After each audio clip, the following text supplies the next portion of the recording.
Out of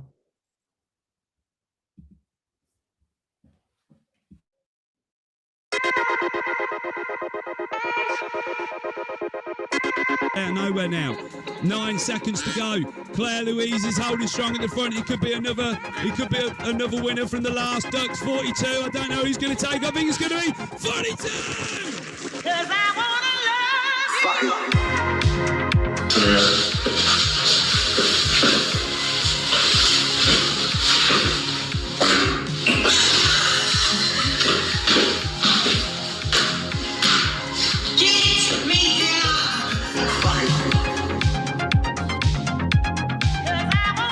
They have a human right to live like every other family does, and that...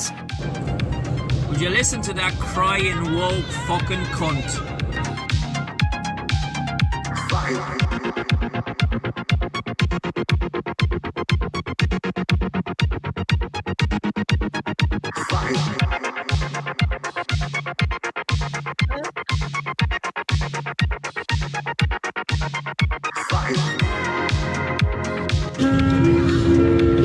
Oh, nice tits. I mean, nice shot.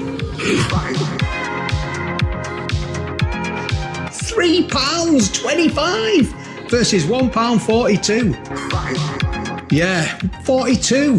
That rings a bell, doesn't it?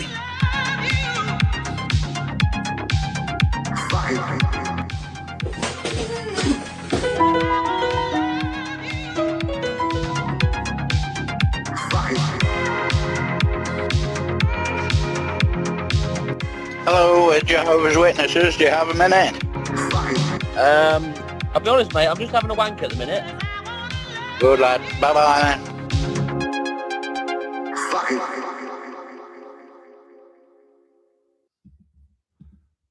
Good afternoon, good morning, good evening. Please delete as applicable because the internet is worldwide.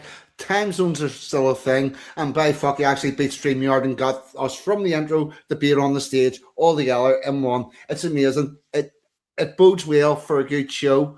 Welcome to the last Saturday show. Can I get a wee audio check in the chat, please? And I will say hello to my guests. Ladies first, Robyn, Courage is a Cure. Welcome aboard, and thank you so much for coming along. Thank you for having me. A shout out to Dave's Waffle House. I love the duck race and the intro. That's fantastic. Thanks for having me, 40.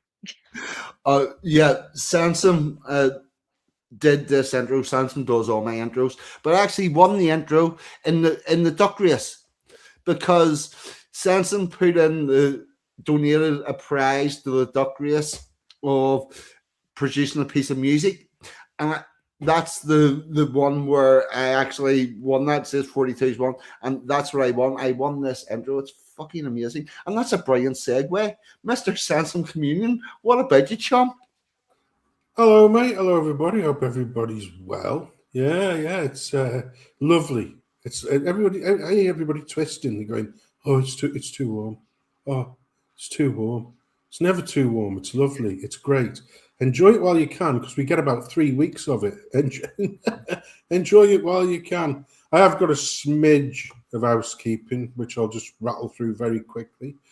So tomorrow night at 7, over on Ragnar Ironspear's channel, it's Rags with Matt the Angry Bootnet as they put the world to rights on the last month's news.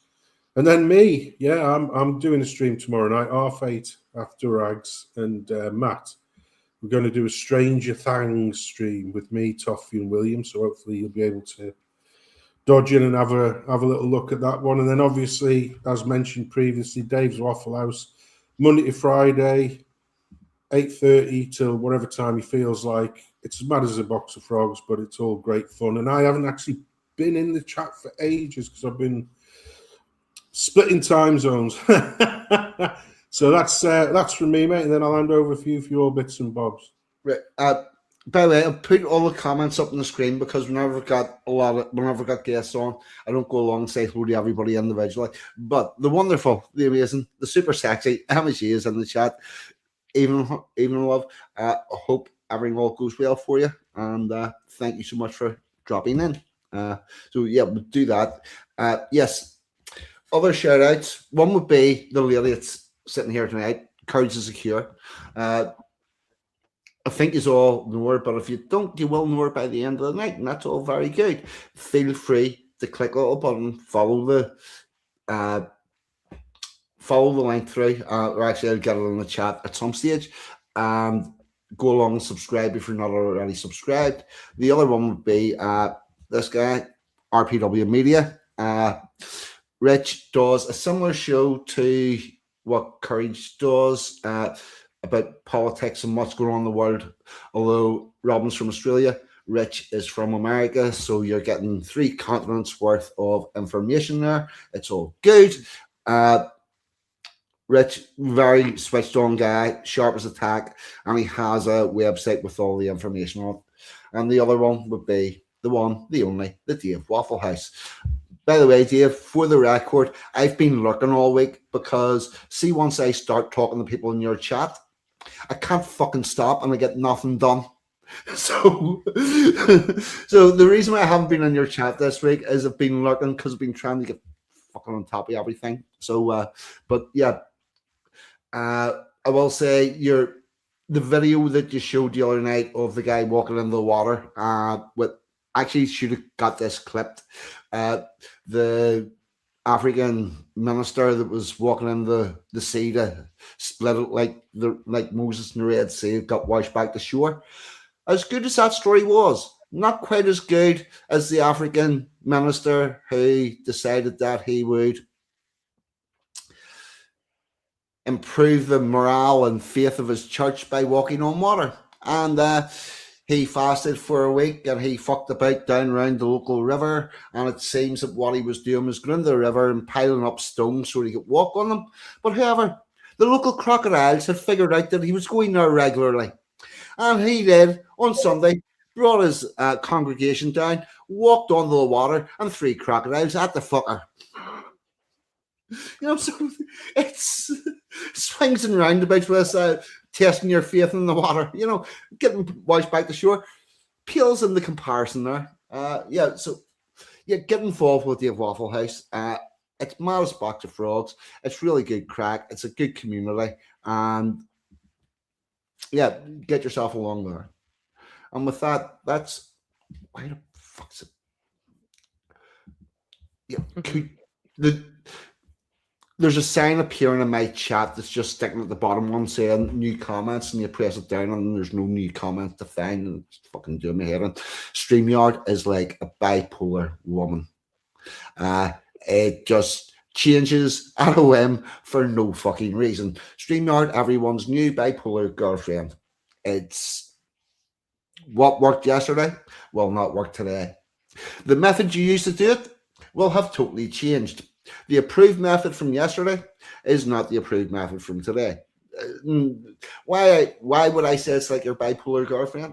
Well, I have my ex-wife. Yeah, for many years, there was a place we used to go to called Boucher Road. It's a big shopping complex in Belfast. And from our house to Boucher Road, there's 2 ways you could go.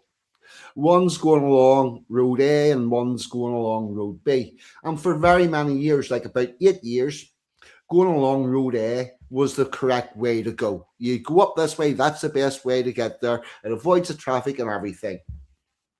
Until the day where I started off along that normal Road A route, and I got, what the fuck are you doing? You should have went the other way. And I'm like, this is the way you always wanted me to go. And she said, no, don't. I always tell you to go the other way. And I'm like, no, you don't actually.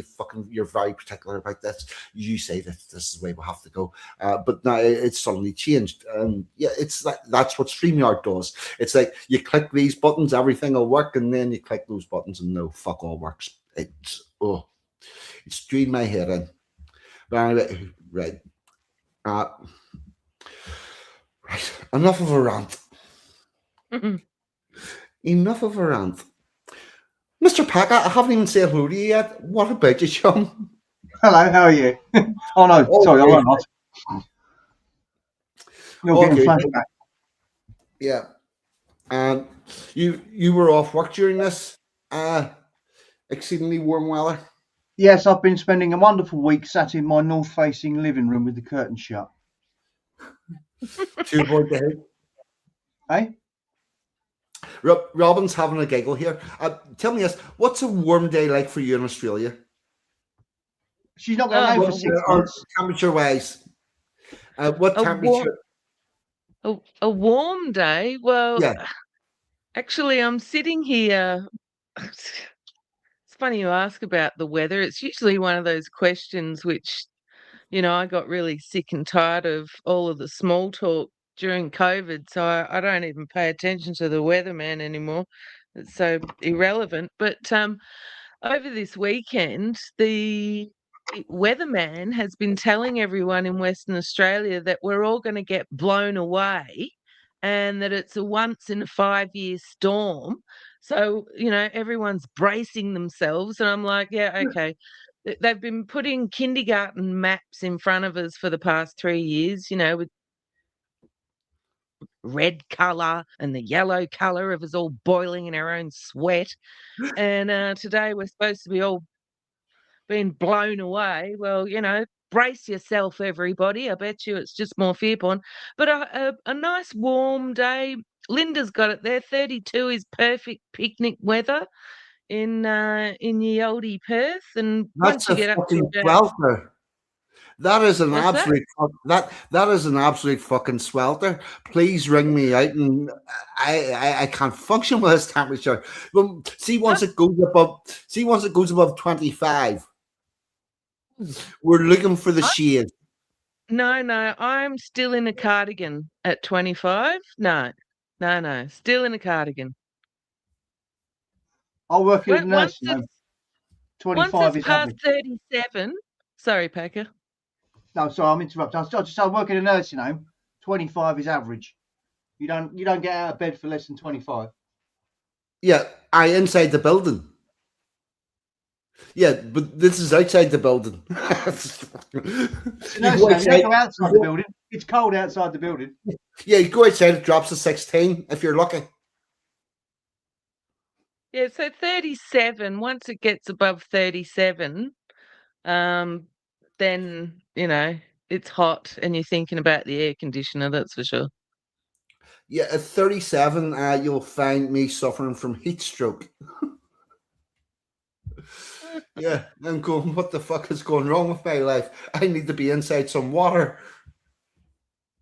Well, yeah, we're all bracing ourselves today. Apparently, Western Australia's going to blow away. I've So if never I heard of it. disappear midstream, you know why? I've never heard of like a 5-year storm. I've heard of a 100-year storm. I've heard of, I've heard of once in a generation extreme weather conditions, but a fucking 5-year storm. I've never heard that term. It's all this ridiculousness. I got my monthly newsletter from Rockefeller, because I'm a fan. And they're Oh, talking about the climate in regards to protecting people's health and all these sorts of things, and all these projects that they've got running and blah blah blah blah blah. You know, climate lockdowns, I'm sure, isn't far away for everybody. So, I'm sure this is just a training exercise to, get everybody fearful of the weather. I mean, it's like here in summer. Once it gets, I don't know, if we get a couple of consecutive days that's, 36, 37, they'll shut down the national parks and the lakes. They can't have people going to the lakes because of the risk of bushfire. I mean, if you want to be anywhere, it's around a body of water, right? No, they want to make everybody frightened because of the weather. So I think it's kind of like a training program, fear the weather, fear the climate, all that sort Project of Fear. nonsense. I do remember watching. Did a video during COVID with me and this lad called Scottish Tam, and we called it the 4 Horsemen of the Great Reset, and we had some absolute all true as well, absolute crackers, and one of the ones was old Blofeld Schwab. There wanted to. one of his big plans on his little minion map that he had, like where everything was interconnected. I don't know if you ever saw that, the World Economic Forum's like minion map was like literally every single thing was interconnected with everything else. So if you wanted to get to, transhumanism and human robotics, but you needed to get from climate, there was like this path through this spider's web thing. And as long as you made these these links, you could get to it. So if you were, like a phony Blair who looks more and more like bloody Kurt off Salem's Lot, the vampire bloke off Salem's Lot. Yeah, Kurt something his name is, and the actual, you wouldn't believe it's like saying, we're going to get extremes of ultraviolet sunlight. So one of the plans that they were doing is, right, well, we'll block out all the natural sunlight. Right, and plants. Oh yeah, don't worry about that. We're going to block out all of the natural sunlight. And for you plebs, what we're going to do is we're going to have this like street lamping that's actually kicking out UV rays. So if you need your daily dose of ultraviolet to keep the old vitamin D deficiency away, all you need to do is spend 5 minutes under one of these artificial lamps. So we've got this great ball of hydrogen, sat in the sky, that gives us this shit for free. No, we're going to block that out, and then you just have to stand under our sun lamps, for 5 minutes a day. That literally was one of their many, many nefarious things. And I just thought to myself, why don't you just leave everything alone? They talk about it, say, climate change. Yeah, climate's always changed. It happens all the time. It's cyclical, and it happens over hundreds of thousands of years. We won't be able to reflect that in one iota, none whatsoever. Think about it. I've been researching. I need to write a blog post about this, but I started off with Plymouth Rock, because the Plymouth Rock, I can't remember what year it was, 1700s. The people arrived there and they took this chunk of rock off the rock at sea level where they landed, and they've got that rock and it's kept, and you can still see the original rock, right? And the water level is exactly the same there as what it was whenever they landed in the 1700s.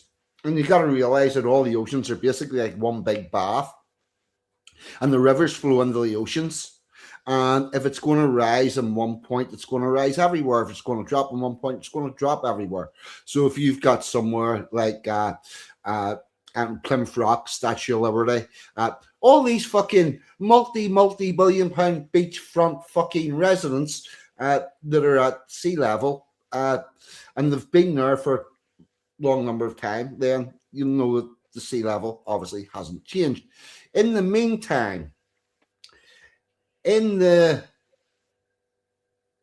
Panama Canal, which sits above sea level, so therefore to get boats into the Panama Canal, they take a shitload of land water, put it in that canal, and transfer it then to raise the level, and then that flows out to the ocean. So every day there's fucking billions of gallons of water turning from fresh water to salt water. You've got another thing. You've got another canal in Germany.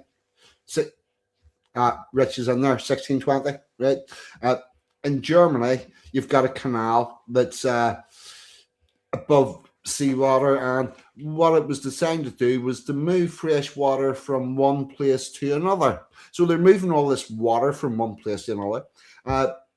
Singapore, their shipping lanes keep changing because they keep taking a shitload of sand and putting it out in the South China Sea and creating a fucking island in order to change their territorial waters. The Chinese are doing the same fucking thing, building all these islands, new fucking land where the water is.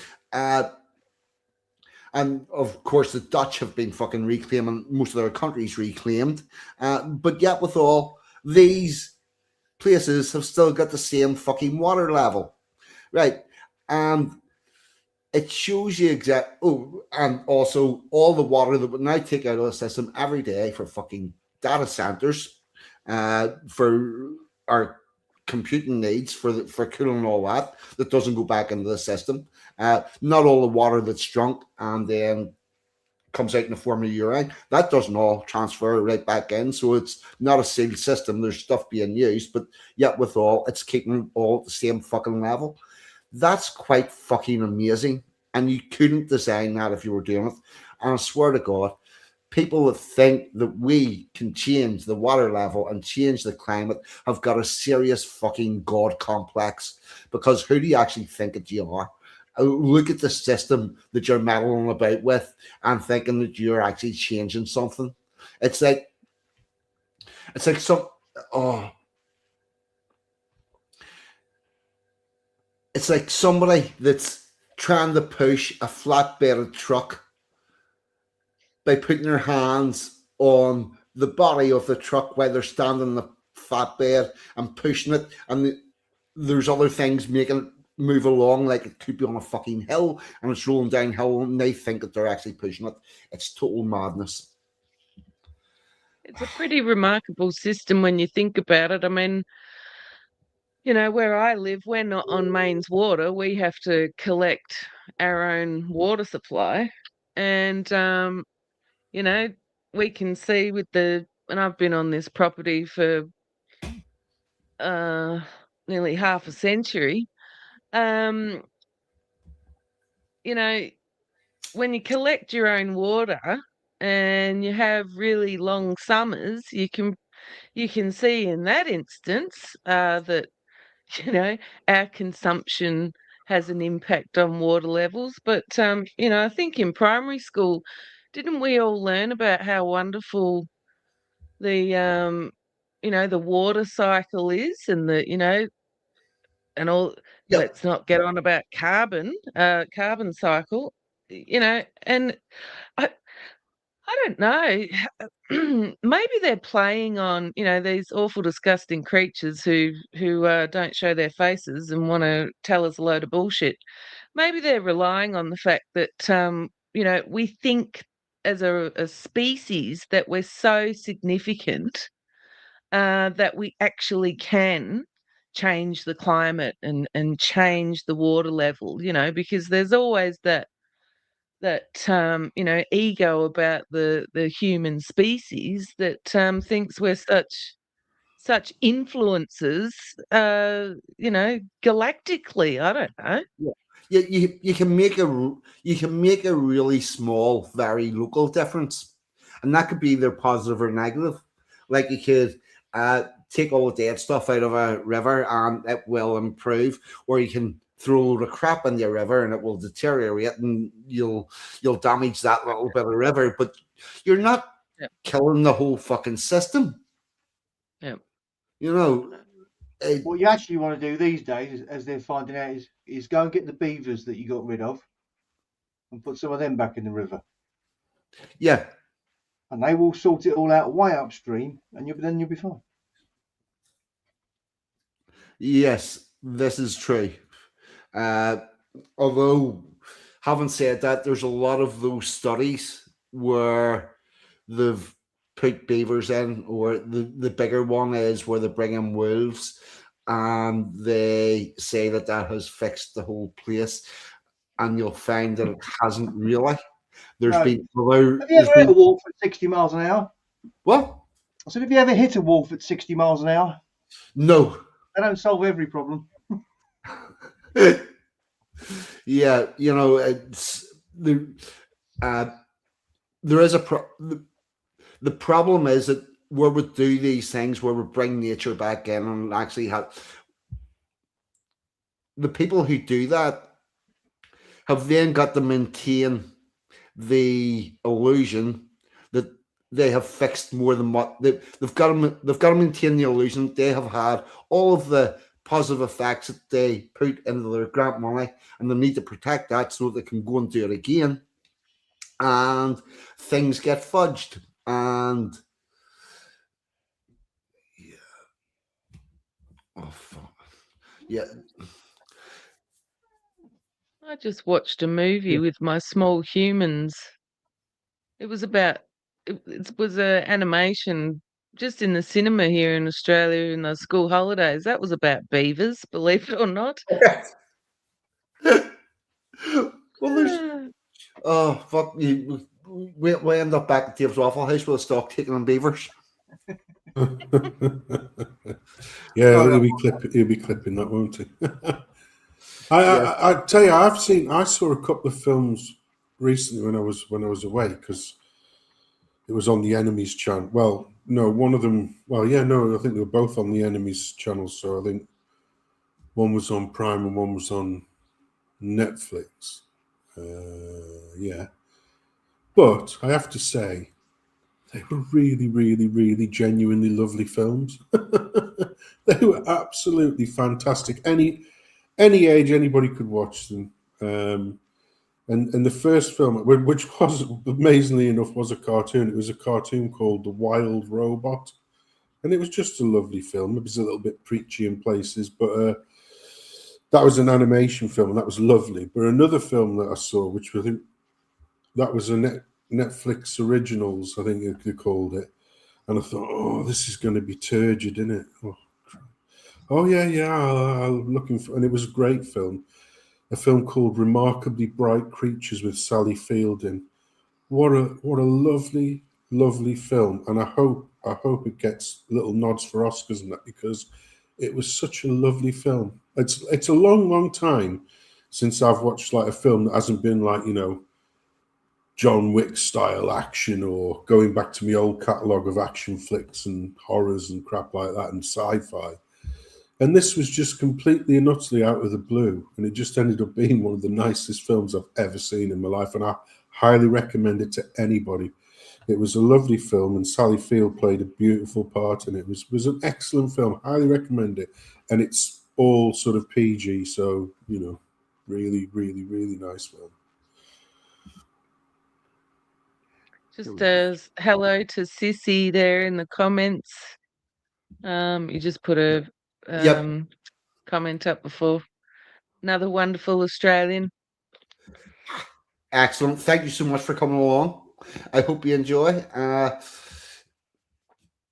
If you come back again, expect it to be history, tradition, and culture and stuff. And then the last Saturday of the month, we look at some of the weirder and wackier and stranger stuff, a little less serious. But thank you so much for coming along.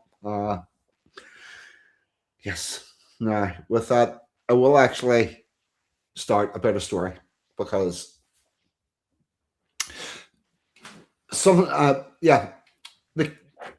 king and his wife, because I will not call Camilla queen. She's not just queen consort. They came to Northern Ireland for a 3-day visit, and there was a picture went around with them visiting a school which was full of little brown and black people. And while that picture is real, it doesn't exactly give you an honest representation of what was going on, or indeed what your average school in Northern Ireland is like, because your average school in Northern Ireland has very few brown and black people. We have a very small immigrant community. It is growing, but it's not the main thing. Anyway, what I want to begin by saying is the reason why the king and queen, the king and Camilla came over, was there's a festival a traditional Irish music festival that goes around Ireland, goes to different cities, and Belfast is hosting it for the first time ever. I'm not even sure if it's been anywhere else in Northern Ireland. Potentially it might have been in Londonderry, but I doubt it. But the Irish nationalists, as always, are all getting very excited about it.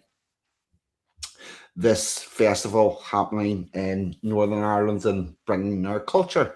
But they got a few surprises. Well, the first thing is, obviously, if you've got a prestigious event like a international music festival coming, you're going to have to the Royals are going to have to turn up, because they need to be saying at the very least, if you're they need at the very least to be saying come do your traditional music in our country, but realize you're in a British country. We'll emphasize that by sending our king, let you know you're in the kingdom. But the other people that he met, just add this to the stage. This is a post by Belfast Boys Model School, and what it says is, our boys met the King and Queen today. The flutes and drums of Belfast Boys Model, along with Mr. McCullough and members of the Belfast Band Forum, had a tremendous honour of performing for Their Majesty the King Charles II and Queen Consort at a special event marking the arrival at the Veta to the city to celebrate Belfast's status as a UNESCO City of Music. Alongside the RCCE, the boys welcomed Their Majesties with a performance of Dawning of the Day and I'll Tell Your Ma, which is a traditional Belfast song, before joining together the band's forum for a collective rendition of The Leaving of Liverpool. This marks an incredibly proud moment for our music department at school, blah, blah, blah. So that school, these pictures, these people are not all from the school, by the way, but yeah, they're not other schools, and I'm going to put up the little bit of the thing.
Right. Stop the noise. Right. This is another post by the Royal Band East Belfast. That's a band that works pretty close, that are right in my local area. They were at this. There was a couple of members there at this. This is the Ards Committees for Leprechaun Bullshit Language. They're the people that are organising that. The Imperial Guards Flute Band are there, and South Belfast DUP. Now, what's interesting is whenever the king goes to any of these meetings, the one thing that they do get is a briefing on every group that they're going to meet, because the king or queen is never going to be embarrassed by not knowing what these people are doing and are about. So what started off was all the Irish people going, we're going to flood this place with our traditional music, and it's just going to go very Irish. Our band's scene stepped forward and went, you're talking about traditional music. We've got all these bands that are dating back with a playing style that is unique to Ulster for a couple of 100 years. We've got a drum that nobody else in the world has. So you're doing a music event.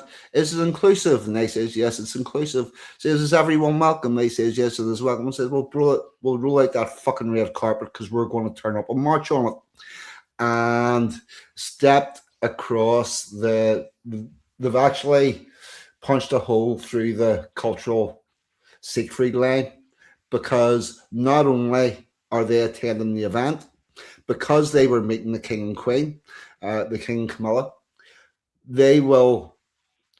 all of those groups and bands will have sent a briefing into the staff, and then that gets filtered out, and then the King gets his briefing on what all these people do, and he will then go home with a totally different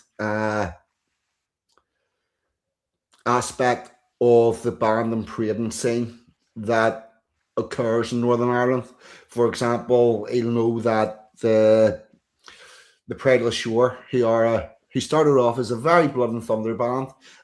They not only play that music, but there was a play in the Lurk Theatre about the band and how much it helps the local community, and all they did with food banks and stuff during COVID.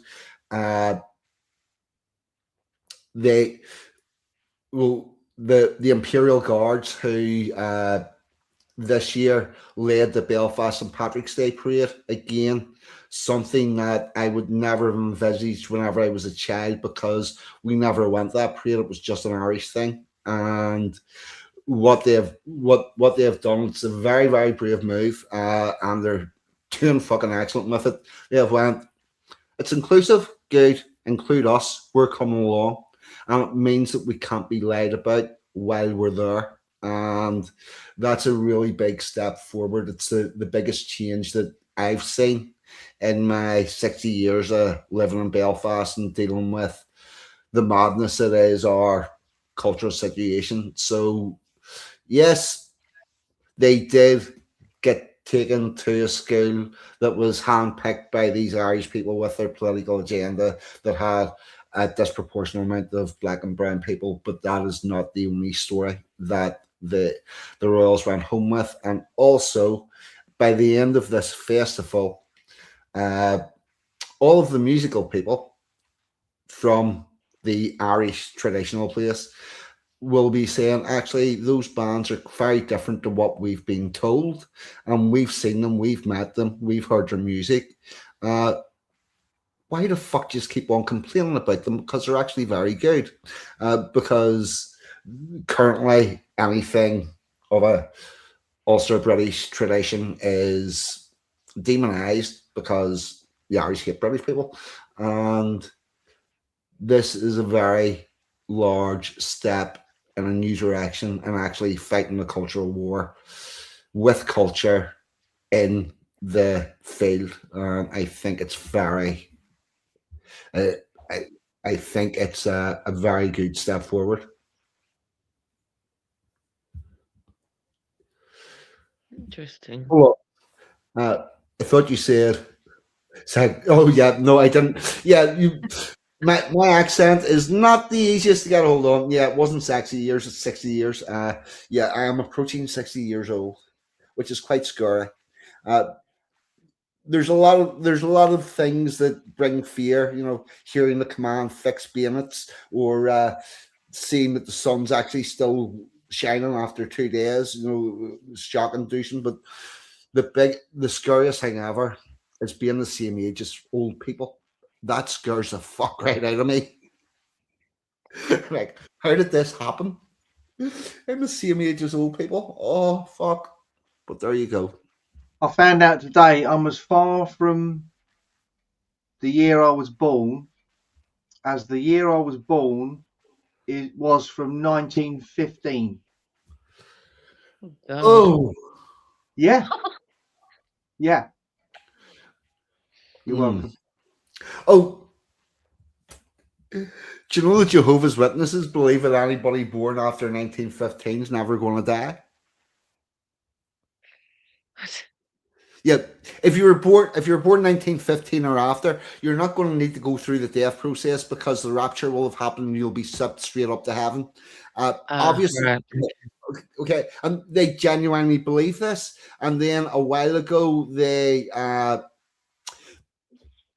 brought in a new doctrine, which was if you're born of somebody that was born in 1915, you will be sucked up to the rapture before you actually die, so you don't need to plan for retirement or any of that sort of shit.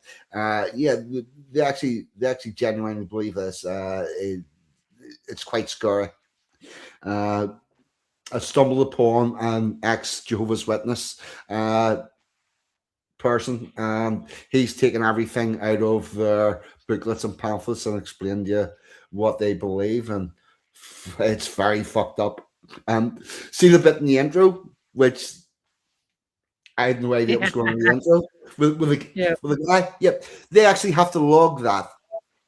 They have to go to church. They have to go to temple every week and go, I spent X amount of hours trying to convert people, preaching or outreach, that sort of thing. They actually have to log all that time and then go back, and it's mad.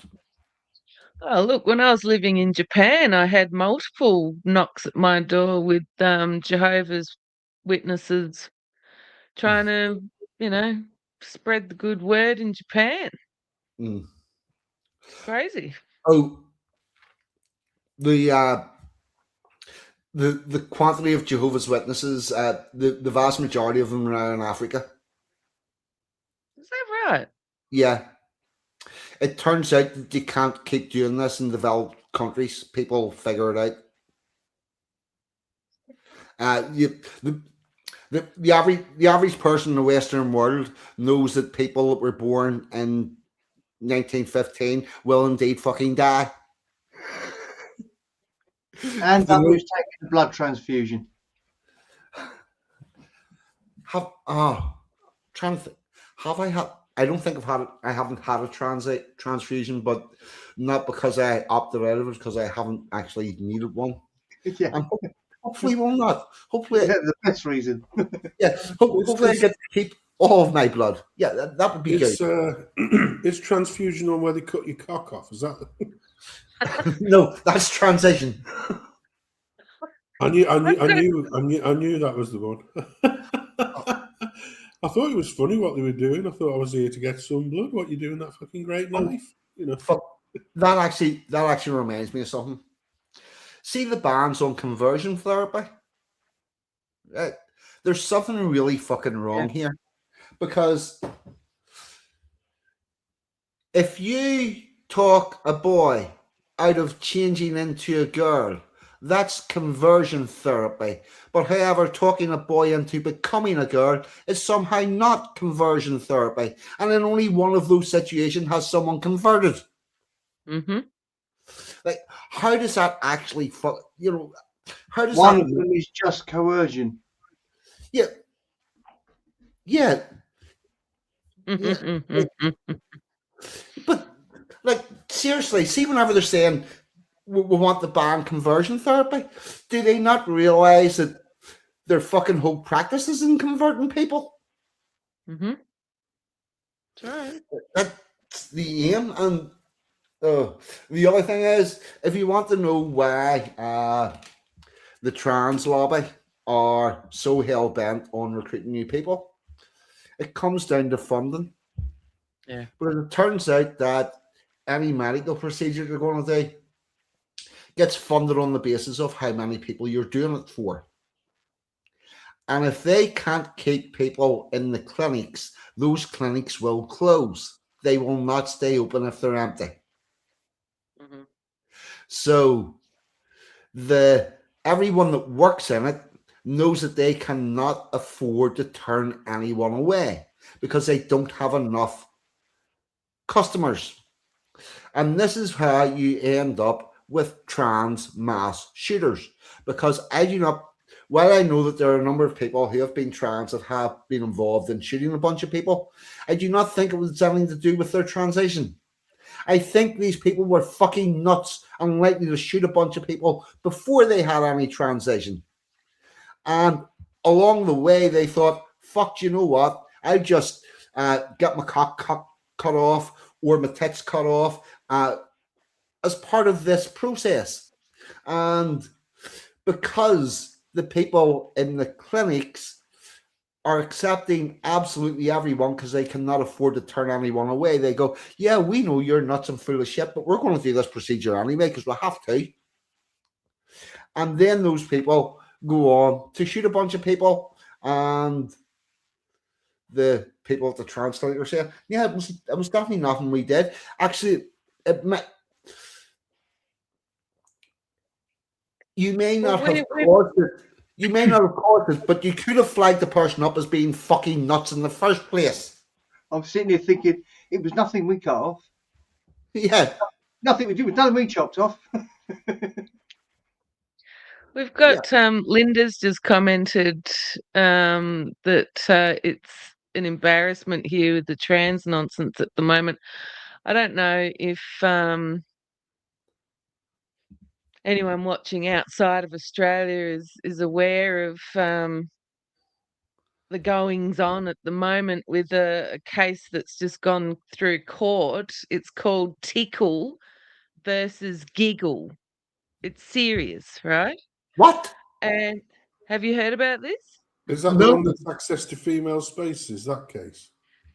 Yes. So a lady called Sal made... Can we get a picture of this lady? Because I've seen this lady. Can we get a picture of her? Well, Tickle and Giggle, put them up. One of them is markedly more beautiful than the other one, that's for sure.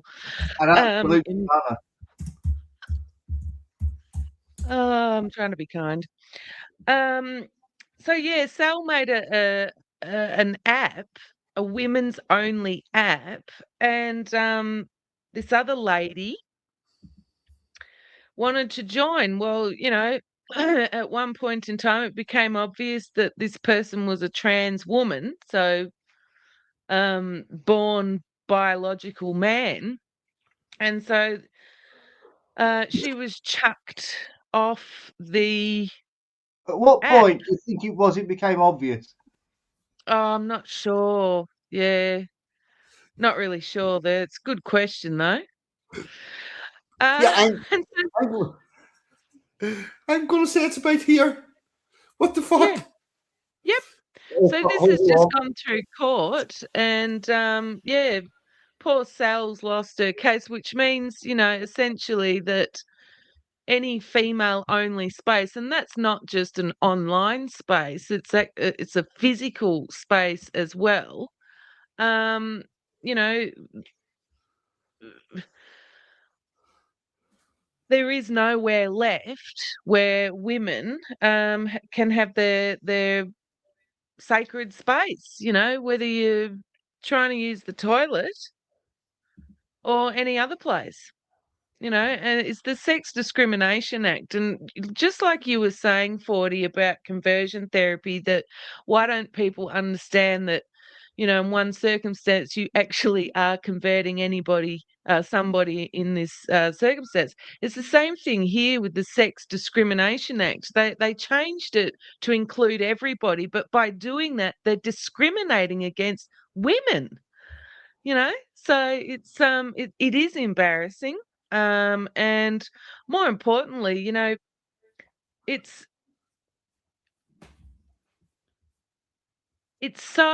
baffling because, you know, in some states in Australia, not all, you know, it's trans people are not put in their preferred prison. You know, biological men will be put in biological men prisons, and these sorts of things, right? Because I was under the impression prison was not a place where you got to book your hotel. You know, exactly. I was on the impression, you know, you're going to prison. We will pick which prison you're going to because you broke the law, you fucking absolute retard. You don't get to pick and choose this. Exactly. So you know, when we're talking about men going to men's prisons or men not competing against women, it's because, you know, if you spend a lot of time with the opposite sex in prison, the chance of being assaulted or whatever, you know, increases. Oh, If you can have men competing against women, you know, obviously they're going to whip their asses, and all the women are never going to win anything. But for some reason, just because, you know, we might be in the toilet for 10 minutes, that's not the same thing. Does it come down to, you know, how much time you're oh, forced to be around I don't know, it just okay. doesn't Well, make any sense, you know? can you think of any reason why a man would wish to go to a woman's prison?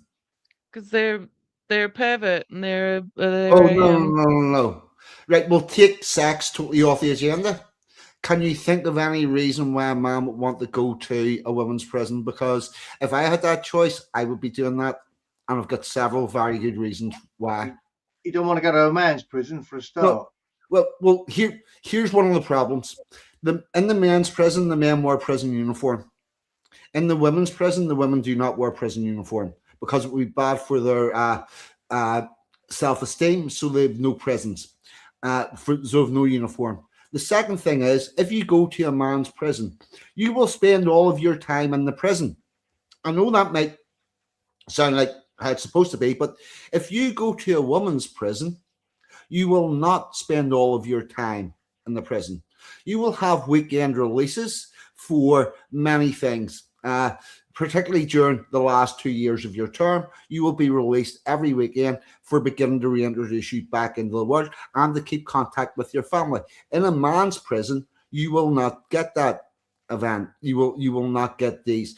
Also, if you go through the court system as a female for the same crime, if a man would get jailed, you will probably not. If a man gets, if a man would have got a 2-year sentence, you will probably get a couple of months.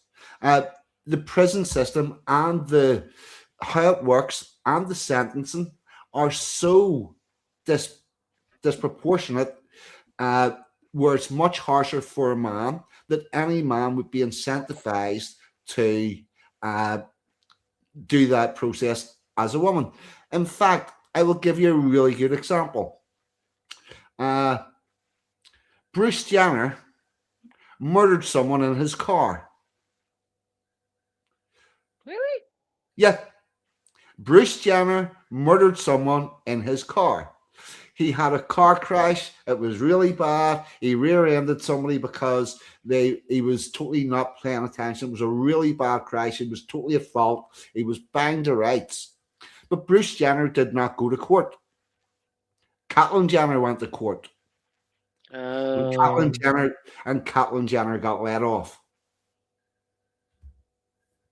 So, you know, as much as I do get, are there men that want to go to women's prison because they're a pervert?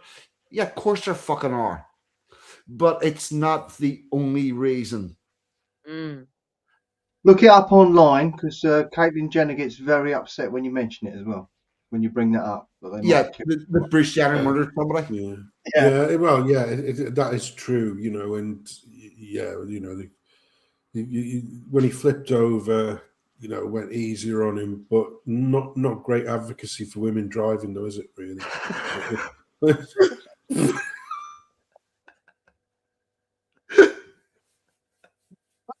Who was driving though? That's the question. Was it Caitlyn or?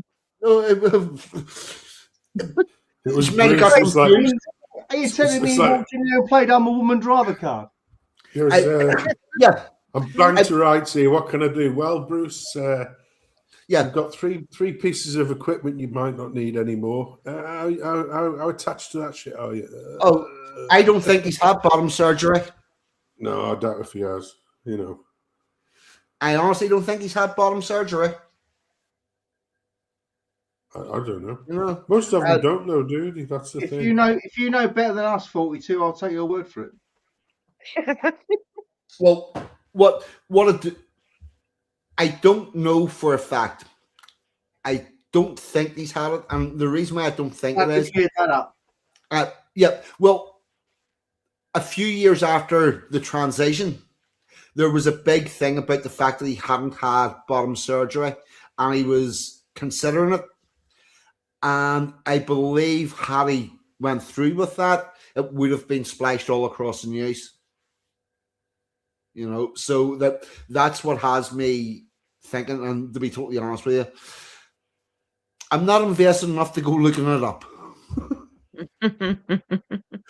You know, Well, I've got a question for Robyn, if that's okay.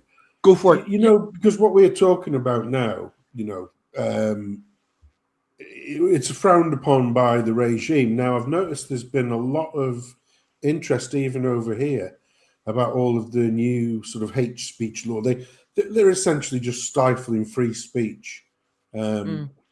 So what's and I noticed there was a slight little bit of dissent coming out of the Parliament there. So what's the rubric going on? And if you give us like the elevator pitch on what's happening with all this freedom of speech being like trying to cancel. It's kind of a mixed. It's kind of a mixed basket at the moment because state have all increased their level of persecution and censorship, if you like, but they're all at different levels. The most alarming, I guess, that's publicised is Chris Minns. He's one of the premiers over there on the east coast of Australia. He was quite open, especially around the Bondi attack not too long ago, about Australia not having the same free speech as America, and him being very proud of that, and very open and willing to tell the corporate media and the general public that you don't have free speech in Australia. So yeah, it's kind of a mixed basket at the moment. I guess they're training people to self-censor, and there's things that you can't talk about now without being fined or put in jail, and that's anything that's deemed to be anti-Semitic, or anything to do with the NSN, the National Socialist Network. That's just become a prohibited group in Australia. So if they had to disband, otherwise they all would have been fined and ended up in jail. They're the equivalent of the I don't know, Nazis, white Australia type people. So it's really those three things at the moment: scaring people with fines and incarceration if you're anti-Semitic, or if you're using Nazi kind of white-only language, or have an association or display symbols associated with that, and trying to indoctrinate people into self-censoring. That's really what's going on at the moment. So, yeah. I'm still a bit confused about the fact that apparently there's a load of Nazis running about, because the last I heard that the National Socialist Workers' Party stopped taking membership in 1945.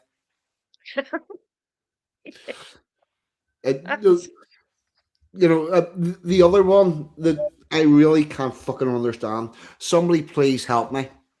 I keep on hearing English people talking about the Tory party, and I really can't fucking get it, because the Tory party closed in 1834. It's almost fucking 200 years ago. And the Tory party of 1834 had totally opposite political opinions to the Conservative Party. And I can't for the life of me understand why English people, particularly people on the right, who are saying, we like things to be factually correct. I don't know how they can talk about the fucking Tory party when it no longer fucking exists. I get that they're talking about the Conservative Party, but please, why? Why do you do that? And the bigger part of that is, Conservative Party, for fuck's sake, grow a set of balls. And the next time somebody calls you the Tories, go, what? Hey, sorry. Have you got a time machine? What do you mean have you got... The Tory party closed in 1834. I'm not part of the Tory party. Who are you talking to? Please do that. One person, do that live on air. And, you know, at least stand up for something for once in your fucking life. It's your party's name. Can you not protect that? Because what that's telling me is that if you can't protect your own fucking party name, there's no way you're going to have the ability to protect anything else of importance, that culturally important to this country. They're calling themselves Reform now anyway, so it don't matter. Speaking of culturally important, I think it's a good place to get this lovely bit of cultural importance in here. One of our finest. Get him on. Let me know when you've got him up. Right, are you ready? This is genius. this is for or is it observation, commentary, and critique? Any curtain twitchers who want to, you know, do things like, but I don't copyright strike. I mean, it's only a short, isn't it? You know, that's what they're there for. But this is genius. Oh, it's getting old, I hate it. I don't mind a good funeral, you know, you get something to eat, something to drink. You don't have to take a crescent.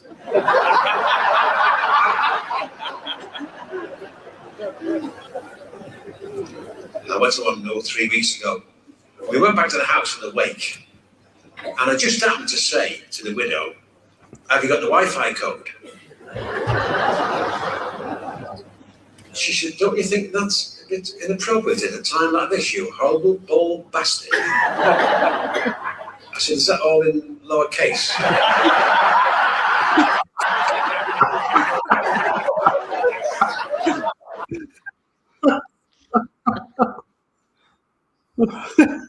Oh fuck! Yeah, it's like the person that goes into the library and asks, "Do you have the latest book on how to stop immigration?" And she shouts, "Get out of here and don't come back, you racist bastard!" And he goes, "Yes, that's the one." Do you have it in paperback?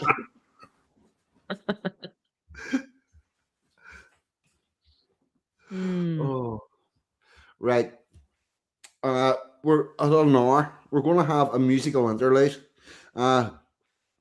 Any particular any requests for a musical interlude? What will do? We'll actually do.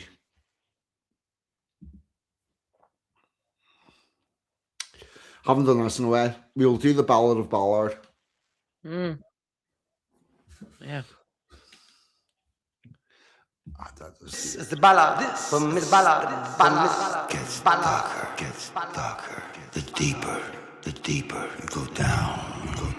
The path of the righteous man is beset on all sides by the iniquities of the selfish and the tyranny of evil men. Blessed is he who in the name of charity and goodwill shepherds the weak through the valley of darkness, for he is truly his brother's keeper and the finder of lost children.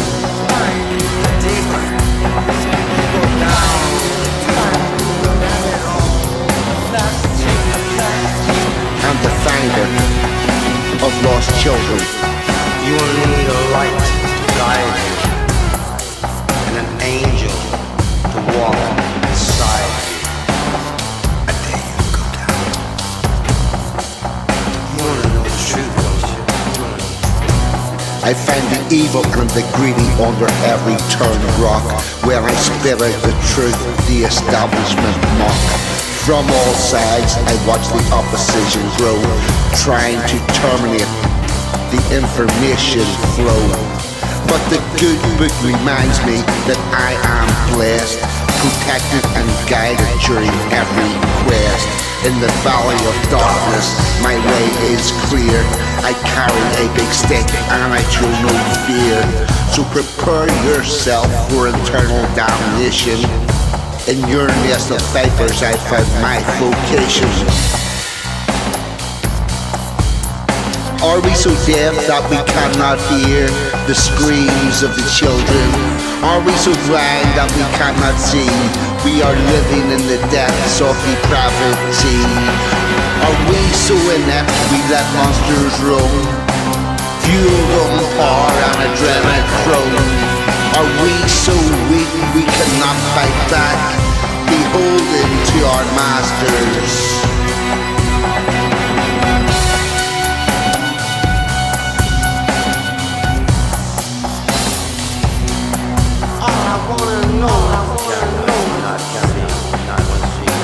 The path of the righteous man is beset on all sides by the iniquities of the selfish and the tyranny of evil men. But blessed is he who in the name of charity or goodwill shepherds the weak through the valley of darkness. For he is truly his brother's keeper and the finder of lost children. The finder of lost children.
The righteous man is beset on all sides by the iniquities of the selfish and the tyranny of evil men. But blessed is he who in the name of charity or goodwill shepherds the weak through the valley of darkness. For he is truly his brother's keeper and the finder of lost children. The finder of lost children.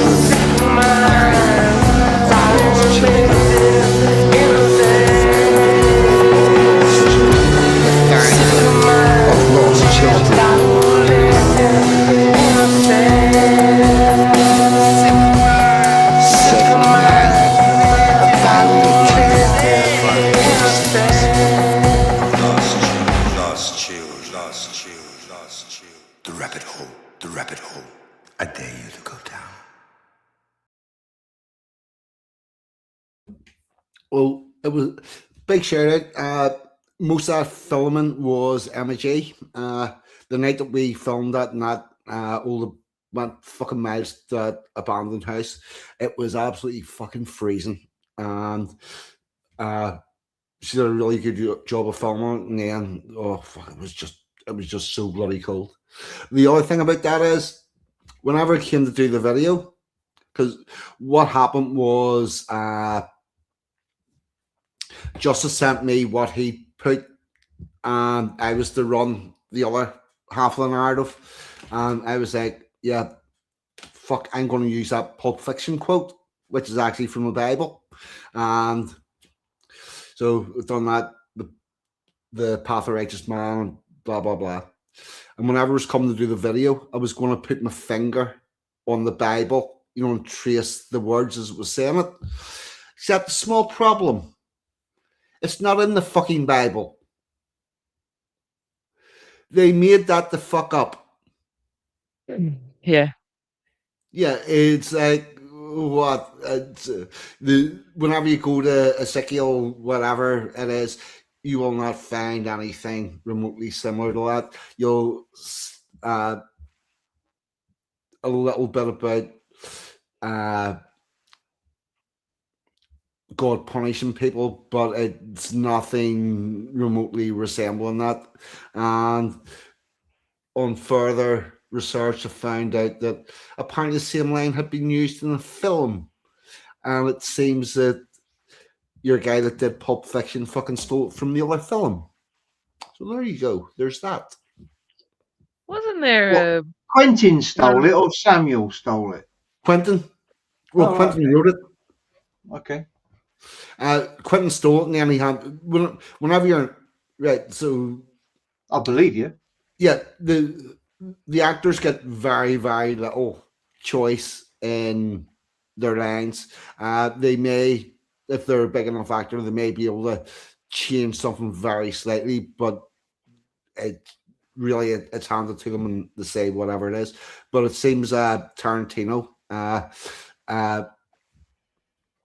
stole that from a previous film, and the people in the previous film had made it the fuck up. So there you go. There's that. Wasn't there a US politician? Is he from one of the agencies in the US? A couple of weeks ago, he made it part of his speech, and people were laughing at him. Yes. Fuck. Yes. I think it was Hegseth. Just trying to look up who it was. One of these greaseball guys. I'm sure he's from. Yeah. Yeah, I that's think it. it might have been Hegseth. Yeah, the US Defense Secretary. Yeah.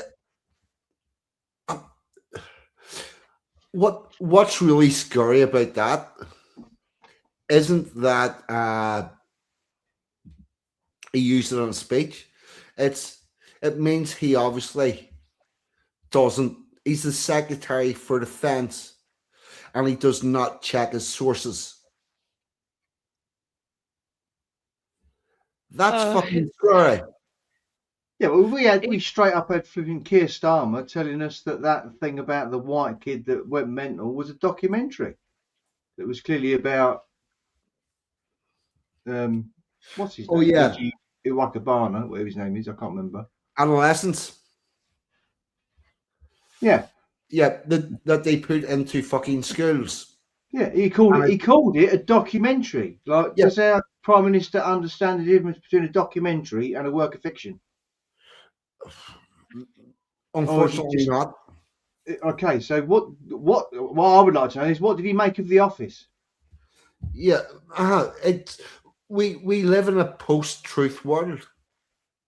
Yeah, we do.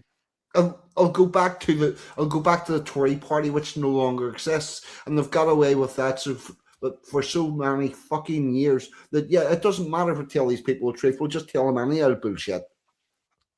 And it's also got a lot worse from the internet, because the internet should have made it easier to find the truth, but it turns out that instead of using it to find new, interesting, and factual information, most people use it to try to get their end away. They're trying to find sex. They're trying to find free money. They're trying to find out anything apart from actual facts. It is scary as fuck. And the other thing is, we have lost our natural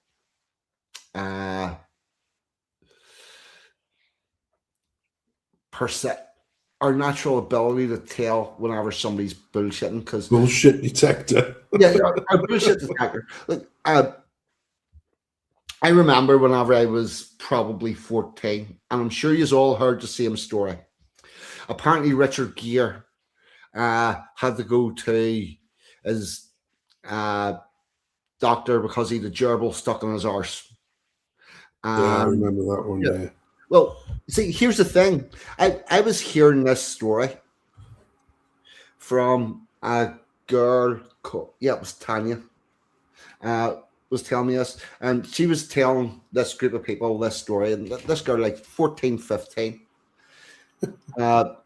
she lived in the area where I'd moved to. It was a whole fucking, it was a whole 3/4 of a mile up the road, but it was also quite a different place because of the nature of Belfast, and the closer you get to the Peace Wall, and the rougher the area becomes, and the further away you go, the nicer it becomes. So, but she was telling this group of 14, 15-year-olds that this was, and she said it was definitely a fact because one of her cousins was Richard Gere's doctor. And I'm like, but her cousins grew up in the same part of the road that I did. And I went, Tanya, I know your cousins. And none of them are fucking in America being a doctor for Richard Gere. In fact, the most chance that they're going to have of having an encounter with hamsters is whenever one of them gets locked the fuck up, because they're not exactly academics. They're more of a physical type of people, and this is not true. And everybody there went, but until I'd opened my mouth, everybody was going along with it, and I'm like, what's wrong with people's heads? How can you not?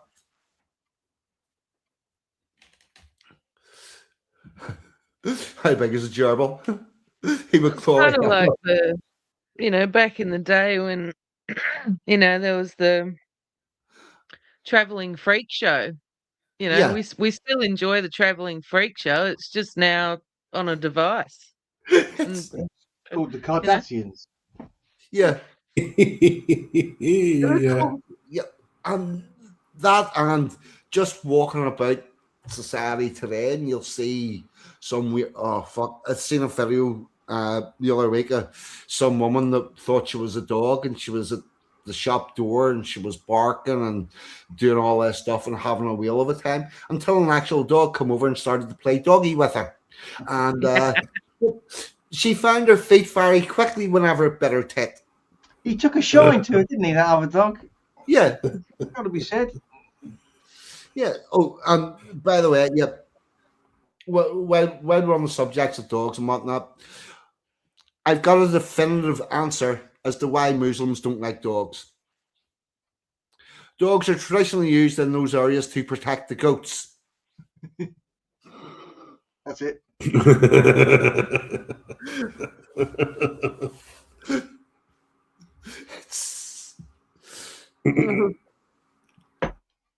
Yeah, that's basically it. Why do Muslims not like dogs? Because dogs protect goats. And I just let that all sit there. That well-known Arab breed of dog, the cocker blocker. A cocker blocker.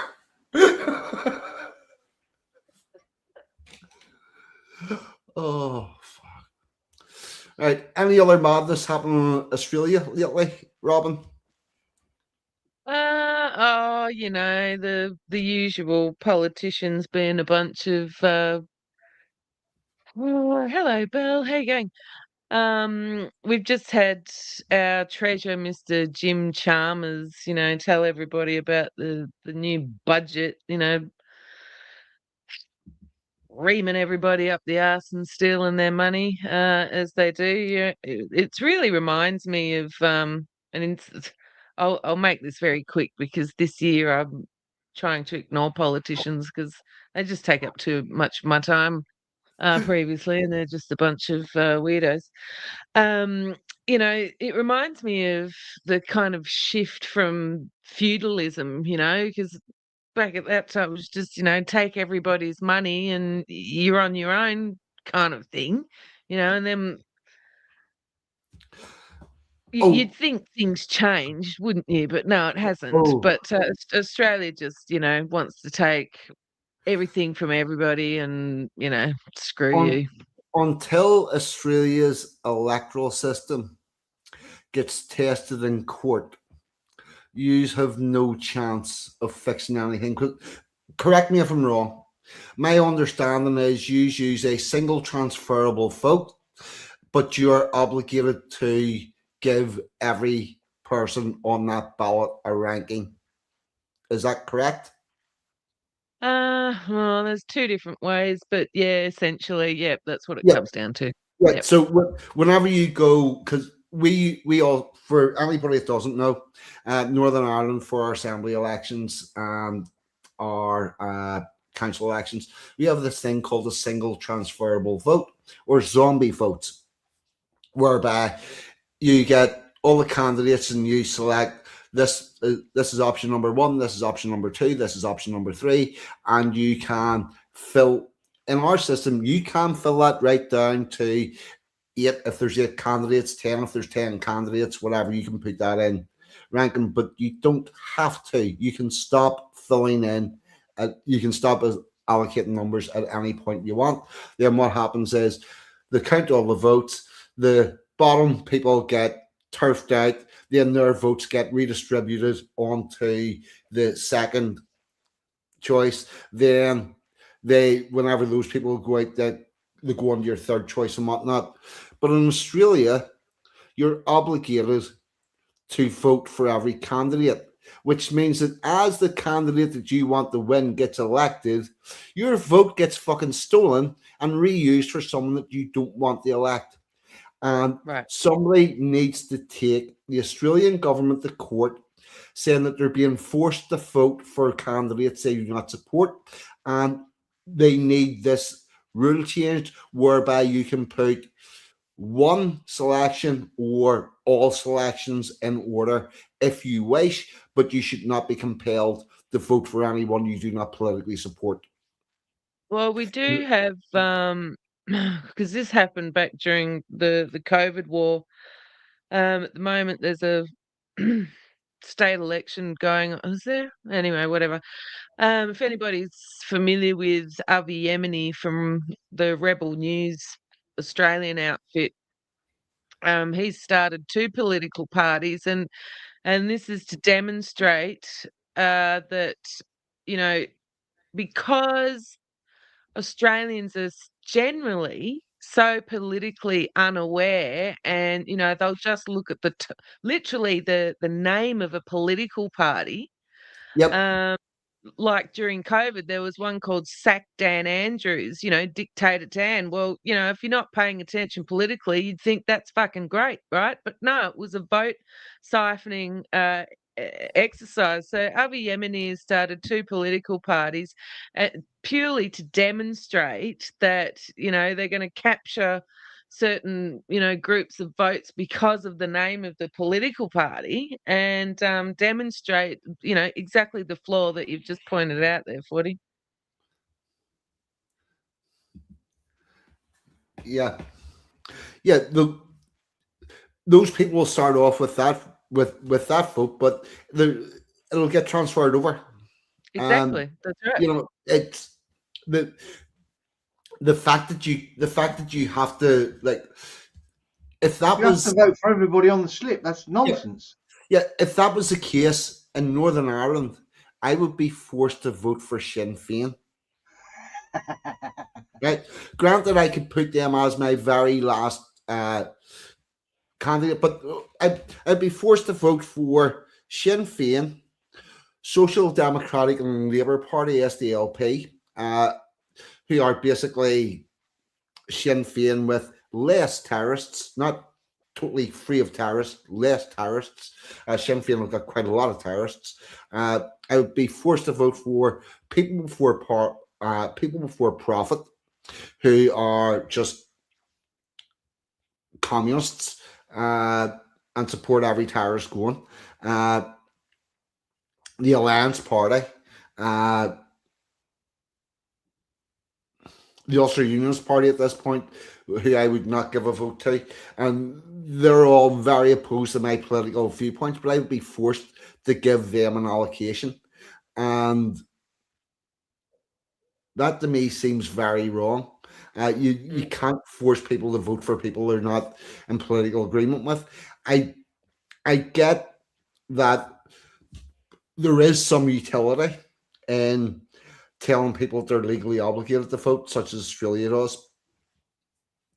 But I can see the point of going, yeah, you must vote, but then telling you who you must vote for is very underhanded. And while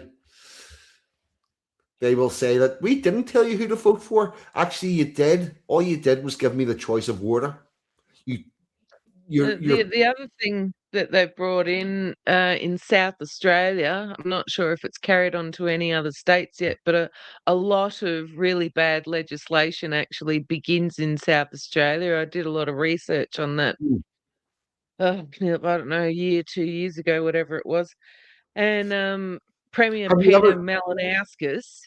Have you ever tried to figure out where that legislation was before it got to Western Australia? What do you mean? Did it start off in New Zealand? And did Western Australia copy it? Did it start off? Yeah. Here's the interesting thing. A lot of the legislation that Sinn Féin push in Northern Ireland comes from Quebec. They're very friendly with the Quebec separatists. Yep. So the Quebec separatists are the top notch at bringing legislation to control the narrative. So Sinn Féin use their stuff. Now, what do the Quebec people get in return? What would Sinn Féin's expertise be? Oh yeah, that would be improvised explosives. So everywhere that wants to know about that comes to Sinn Féin. Anybody that wants to know about legislation goes to Quebec. Anybody that wants to know about how to gerrymander states and whatnot, they go to the people from the Basque region. And if you want to know about how to use language to influence a culture, the Basque people are the experts of that. So I would guess that the legislation that's starting off in Western Australia is probably not starting there. I would say it's been carbon copied from somewhere else. Yep. Yeah, so like South Australia, they were the ones that first announced to the South Australian public, and then further to the rest of Australia, about the under 16-year-old social media ban. And then when I traced that back, that was actually what was publicised anyway that I could find, was prior to that, Premier Peter Malinauskas made a trip to the US to some special meeting. I can't remember what it was on off the top of my head right now, where all these leaders of particular nations were meeting about, protecting young people. That's the umbrella they put it under. But of course, that's not the objective. But in regards to voting, in South Australia, they've now made it illegal for political parties to accept donations, right, from organisations. So essentially what that means is that if anybody wants to get up their own party or an independent, you have to have deep, deep, deep pockets, right? What are they classing as an organisation? Well, I don't know. Then you'd have to go and look at the specifics. Yeah, but of course the Uni Party and the other tragic parties that also still manage to get votes, they don't have to worry, because for every vote, on the system we've just been talking about, they get money allocated for them for every vote that they win at the election. So, the Uni parties just continue on. They still keep getting their funding through legitimate ways. But anybody else that wants to try and step up and start a party or be an independent in South Australia, you better have deep pockets. Fuck. Mm. That is actually very draconian. Because, how's any grassroots political party supposed to work? You know, Yeah.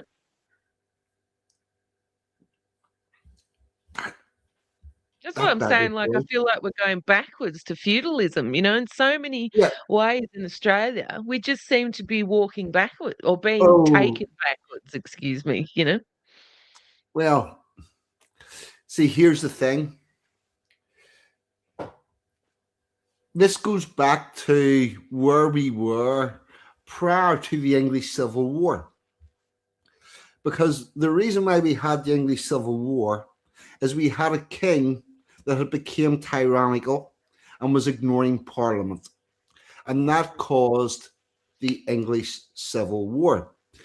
After that, we had the Glorious Revolution, and we sorted things out and we went, the king's going to be a figurehead, they're going to rubber stamp, the Parliament's going to have all the power, and they're going to organize everything. They'll be elected by the people, and everything will be nice. But now we in the United Kingdom and also in the Commonwealth, we have got tyrannical governments that pay no attention to the king or the populace, and everything all just seems to go on. And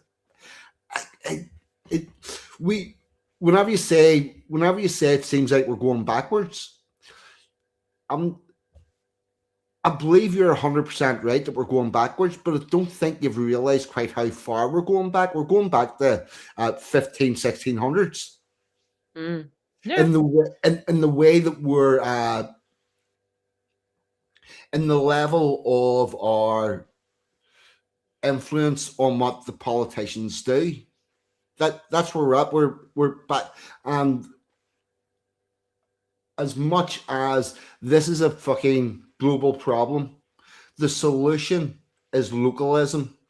Because if you've got, see the World Health Organization, the United Nations, the Fabian Society, fucking pick whatever group you want, you're never going to be able to combat them. But the thing is, you don't actually need to.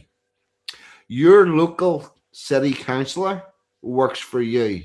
Your local member of parliament works for you.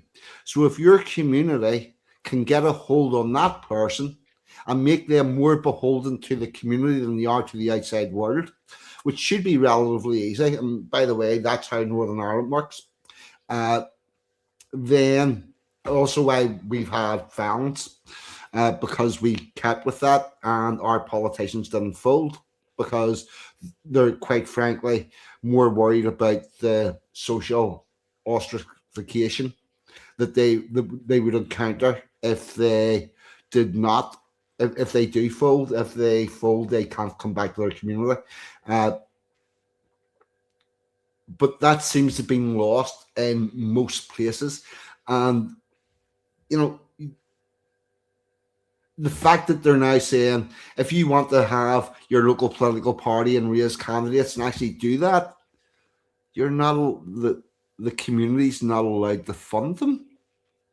Well, let me just update you about councils in Western Australia. We've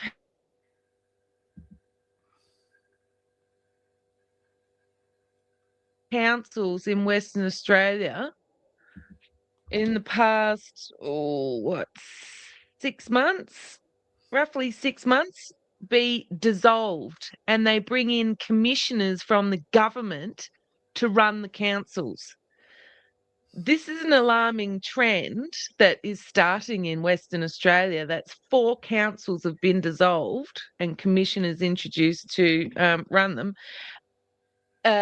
Little tidbit of information: the second one to be dissolved was the Council of Port Hedland, where the DNA contamination motions of the ye olde spicy needles started up there to hold people accountable.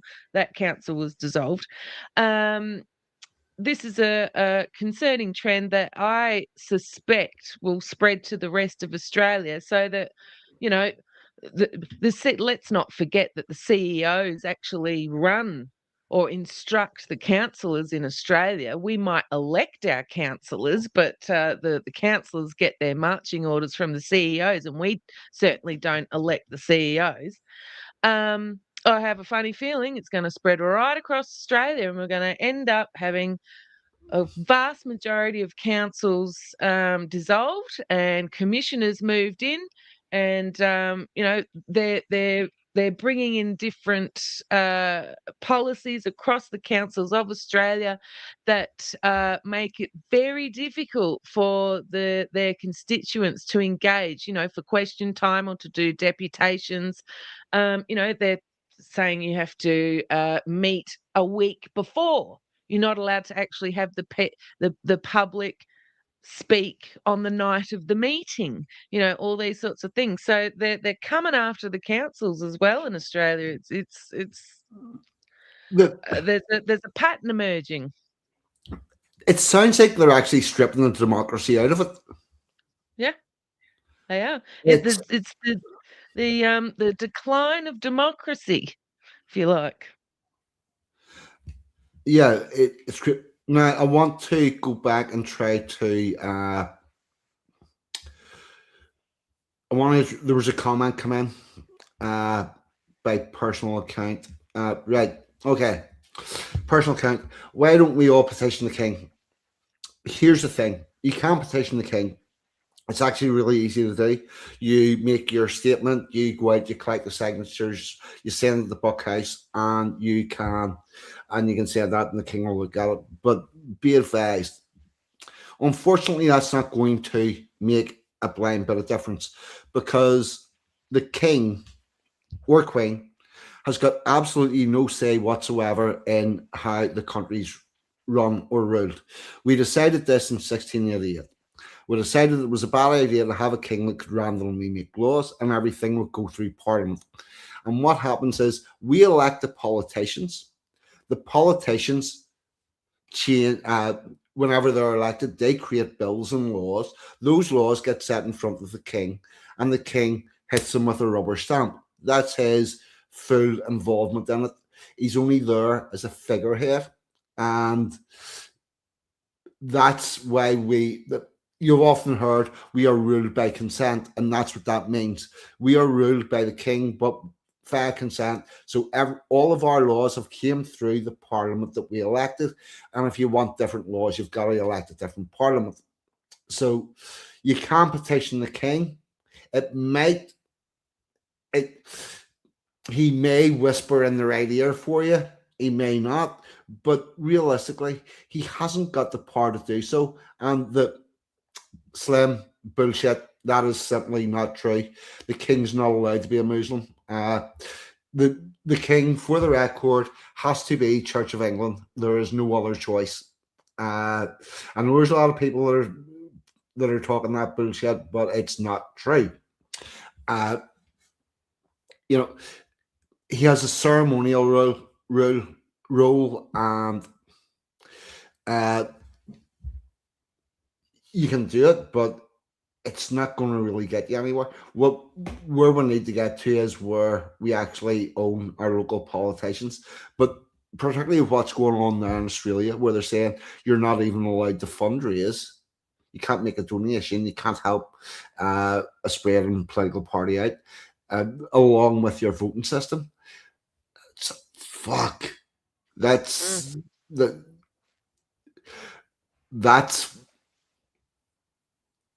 you're back to feudalism. Where you've sort of got a choice, possibly on paper, but the reality is you don't. We've had a couple of questions and comments tonight about Pauline Hanson. Pauline Hanson from One Nation.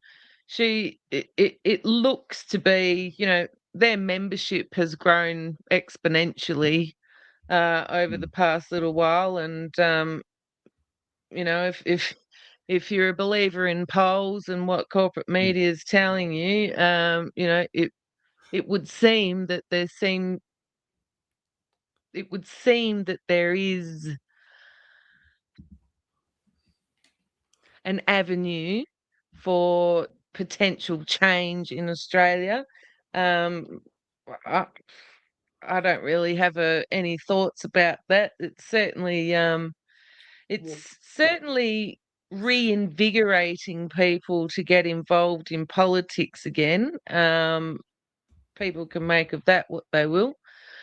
But yeah, we've had the richest. Is she the richest lady in Australia? She's one of the mining ladies. She's given Pauline her own plane to get around Australia, and Pauline Hanson has just put up a photo. She was having a birthday lunch with one of the richest males in Australia, who probably, I don't know, you can only suspect that he might be supporting her monetarily, who knows, or maybe it was just a publicity stunt, I don't know either.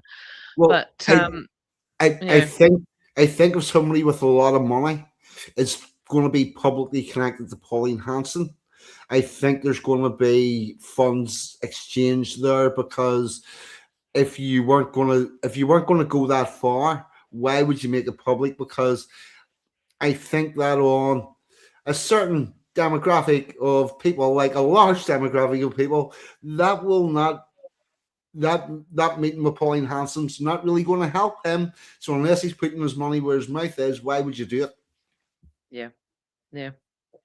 So I don't know. I mean, time will tell. She just had One Nation just had a bit of a win in South Australia. There's that state again. But yeah, I don't know. It has reinvigorated people to get involved in politics again. So I don't know. Who knows? Is ID not? I believe ID. Are you talking about ID to vote? That's a question. Do you need identification whenever you're going to vote? Yes.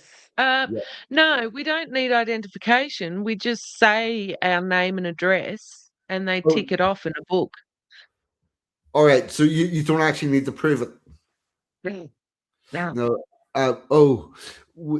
Northern Ireland had it for a long time before the rest of the United Kingdom. I would say it's probably 30 years, at least 25 years. We brought in identification for voting because, we have a lot of electoral fraud in this country. We have a lot of dead people that vote on both sides. Yeah. Oh, by the way, not just on the leftist side. We have a long tradition of having dead people voting in the unionist side. My great uncle may or may not have been in charge of the dead list in Sandy Row, and the idea being, just because you die halfway through an electoral cycle, it doesn't mean you'll lose your vote. Or maybe they were born before 1915, 40. Honestly, you always got like one vote after you died, and so they went through the electoral roll, they went through the deaths, and they went round to the family and said, they basically went to the funerals and went, "I'm sorry for your loss, but see, whenever the polling card comes through, could you just hang on to that for us?" and somebody would go and make that vote. That's probably why we got the electoral identity cards before the rest of the United Kingdom, like 15 years before. The other thing was there was somebody from Sinn Féin, and actually standing an election, and I found out that their grandparents and great grandparents voted And his excuse was, well, they would have voted and he had to just been 140 years old. So I thought that would be okay. And so we brought in, there was another case. There was somebody that applied for a postal vote because they were going to be on a skiing holiday at the time where the election was called. And it turns out that the previous election, 4 years earlier, they had needed a postal vote because they were in hospital having a leg amputated.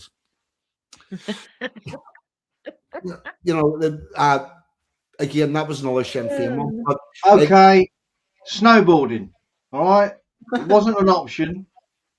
I could have put other. Yeah, but we've had a long tradition. The term "vote early, vote often" was a very real term and an instruction whenever I was a child. But the electoral identity cards have come in, and there's no more of that. So there you go.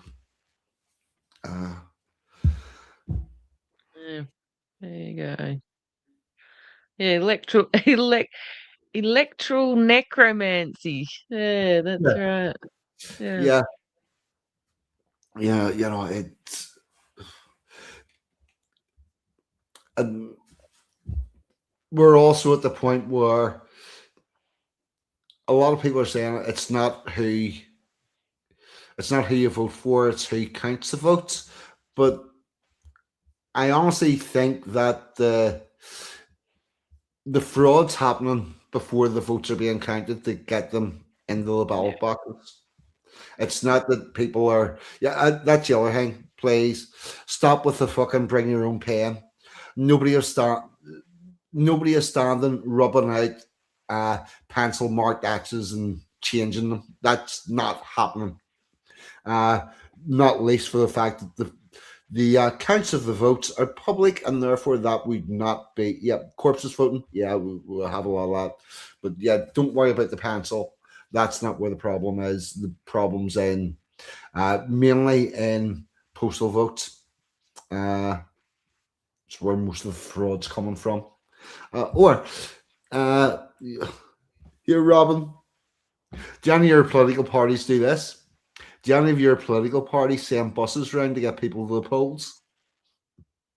Send buses around to what? Get people to the voting station. What, you mean bus them in? Yeah. Like, send the bus to your street and wrap doors and go, have you voted yet? No. Here's they do the set bus. up pre-polling centres in your local community centre, but they don't send a bus around for you. Not yet, anyway. Sinn Féin send buses.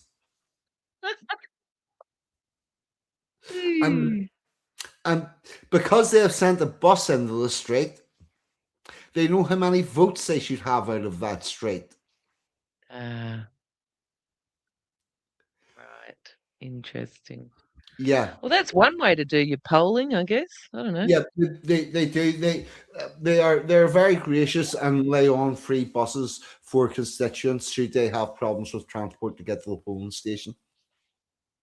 Well, it kind of reminds me of America. When I was in America for a while, I used to think it was kind of amusing, I guess, that they'd have these huge buses that would go around, taking people's blood, for blood banks. But they'd have people that work on the bus getting off there with pamphlets and flyers and, talking to every Tom, Dick and Harry on the street saying, come and donate blood, we'll pay you, because that's a novelty for Australians as well. You don't get paid when you donate blood, that's for bloody sure. And not only that, I said, look, I'm not American. Yeah, that doesn't matter. I said, well, I've got a lot of tattoos. Yeah, that doesn't matter.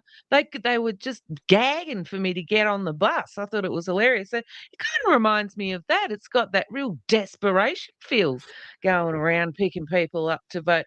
I'll tell you what, in Australia, all they need to do is send a bus down to a neighbourhood, fill the esky up with a couple of beers, and tell them who to vote for, and they'd win. Easy. Yeah. Our elections are weird. Our elections are, they're weird. Oh fuck yeah. Right. No. Since fuck me, this is fleeing. We're come to 1 hour and 50 minutes. Is there anything else we need to talk about tonight? Pakka, Sansom. I've got a funny video in share, which I thought tickled me. Anyway, I don't know if you saw that. There's this youth. I've never heard of him before, but he's been popping up recently. This youth called Osmond Gold or something. Osmond Gold, yeah, he's a young fella. You might have heard of him. Yeah. Well, this is him doing a review of Mr. Beast.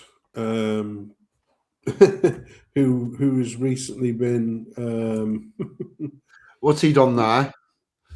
Well, it's not what he's done. He sponsored this, like it was a sponsorship thing. It was, you know, like the what is it called, The Island or The Bachelor or some crap like that, where it was based. They had to get like some sort of this. The former contestants, so there was a lady and then there was these 6 male contestants on this show. And this is, so they sent them all back and said, you know, have a rerun. And this is what happened because they sent them to a desert island. Mr. Beast contestant Ashley got fed up with 6 of her ex-boyfriends while trapped on a tropical island together as they all started bonding with each other instead of trying to win her back for the prize of $250,000. Guys? Bro, it's gonna be lit. I don't know if you guys forgot 3, 2, 1, drop. about me here, but maybe consider that next time you... Do you want to come help? No. Well, so I say as of right now, we don't need to like form it. Plot, and that I'm here, the princess of the land. And now I'm just like bored. I'm ready to just get rid of all of them. Men. Wow. Where's Ashley? When everything else failed, they tried treating her to a seafood dinner. Come on, Logan. Come on, Logan. Come on, Logan. Come on, Logan. Oh, I was gonna say so good, Ashley. Is that all we got from it? I feel like you're always complaining, Ashley. They have gotten a little carried away. Guys? Bro, it's gonna be lit. Oh my god. Hold on. Boys, yeah. They did not even cut that fish. Like, I swear to fuck, they were that disinterested in how the seafood meal was produced that they just took a full fish, ungutted, and put it on a barbecue. It's not. Oh fuck me! It's I think the point was that Ashley was going to eat it, so they weren't bothered. Yeah. That's exactly it. And it was like, yeah, we're gonna do something together. We've got to try to include you in somewhere. Here, have this fucking thing. I tell you what. I saw a film recently called Send Help with Rachel McAdams in. That's like the opposite of that. If you haven't seen it, it's very dark, but it's very good. Interestingly, Married at First Sight has disappeared from the BBC. All the episodes have been taken down. Have they? Yeah, no. You're going to be shocked. You're going to be shocked. We've got this show. The concept is a man, a woman. We're going to bring them together. They've never met each other. They're going to marry on that day, then go have their honeymoon. And on that honeymoon, some of the women came back and said, I was raped. Yeah, you'll never believe what he wanted to do. Yeah. You will never. I was coerced into sex on my honeymoon. I guess that wasn't part of the contract that they signed. Well, the thing about it is, nobody complained while they were on the show. Nobody complained shortly after they were on the show. Right. They've all complained a couple of years later. It's almost like they went, fuck, do you remember I did that? I could make another couple of quid out of that. And the problem is, if they were raped, that is very serious and very bad. Mm. However, she did not have phoned the police as soon as they got fucking back. Yep. You know, and the BBC thinks, running this show called Married at First Sight. Yeah, what could possibly go wrong? Fuck, what could possibly go right? Oh, and here's the other thing.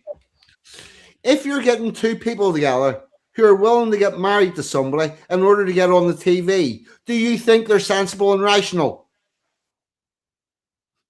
Are they making good decisions with their life? No. Are they? Fuck. I mean, when they start deleting episodes of TV shows, they nuked the whole fucking series. Everything gone. Yeah, well, All of it. my suspicious mind would think that it's for some other reason, and this is just a convenient cover story, not to, make women's claims of such things illegitimate. I'm not, not being a careless, heartless person, but I would suspect it's a cover story for something else. They've got to get rid of it for something else that happened. Mm. Well, I'm always suspicious things like this. I'm looking forward to the court cases. I'm really looking forward to the court cases. I tend to be one of these people that, I'll see the speculation and whatnot, but I will see the court cases and see what they actually said under oath and try to figure it out from there. What's this? I saw I don't know, something. You know that lady. She's her face is full of plastic surgery. She's got an autistic son, and she used to be married to Andre. What's his face? Kitty Price. Katie Price. Is her boyfriend missing or something? Her husband missing? That sounds sus to me. Yeah, there was just after Madeline McCann went missing, there was a child that went missing in a housing estate in England, and the family were very, very lower class, and they eventually found the child in like their grandmother's house. After they tried to get a bunch of money for it, because obviously having a Madeline McCann just happened, having a child go missing turned out to be quite profitable. And a lot of people have been saying they'll find him in his granny's under his granny's bed. Nobody's believing it's genuine. What about that woman that got kidnapped in America? Any sign of her? No, I don't know what you mean. There was an American actress whose mother got kidnapped, and nobody's seen any sight or sign of her since. I think that woman's actually probably dead. But the daughter had put pictures of her at her mother's house on the internet, and then the mother went missing. Strange. But I don't know very much about Kitty Price's partners going missing, but I'm not worried about him in any way, shape, or form. I think he's probably fine. Yeah, good luck to him, I'll say. Yeah. He maybe escaped. There's a possibility he escaped. Either way, he's out of it, which is a good thing. Yeah. Easy to runner. Yeah. Oh, I'm not the biggest fan of her. Oh, actually, Well, never I've was. got a funny story, two quick funny stories I can throw in. Oh, please do. 40. Very quick stories. So I, have a small human, and sometimes we give, his friends a lift home or whatever. Anyway, so, dropping his mate home. He's in the back seat, and you can hear his little voice. It goes, look at the jet streams. And then my small human in the front seat just leans over and whispers to me, "Who's gonna tell him?" And I just looked at him and he goes, "Not me." And I thought, isn't that fantastic? Little small human, he knows, but he's not gonna put himself in in the way of upsetting somebody else's jet stream. What? Sorry, what's the jet stream? Well, jet stream and chemtrail, contrail, chemtrail. All right, yes, right. I'm with you. All right, yeah. Yeah. Now I understand what you mean. Yeah. And then the other quick story was about spiders. Again, about my small human. We located a daddy long legs in the house, and my small human's response was, "Well, how come the female daddy long legs aren't called mummy long legs? Surely spiders can't be trans too." And I just had a good giggle and trundled off and thought, there's a well-rounded small human there. The big the bigger thing for me out of that is your small human in your house in Australia seen something with a whole bunch of legs that crawls and didn't immediately try to either kill it or run far away. Because I swear to fuck that whenever I visited the Gold Coast, I came home and I was in my bedroom and I took my suitcase, sat on the floor, and I zipped it out and I flipped the thing over. Was starting to take out the clothes, and I seen a spider in my flat in Belfast.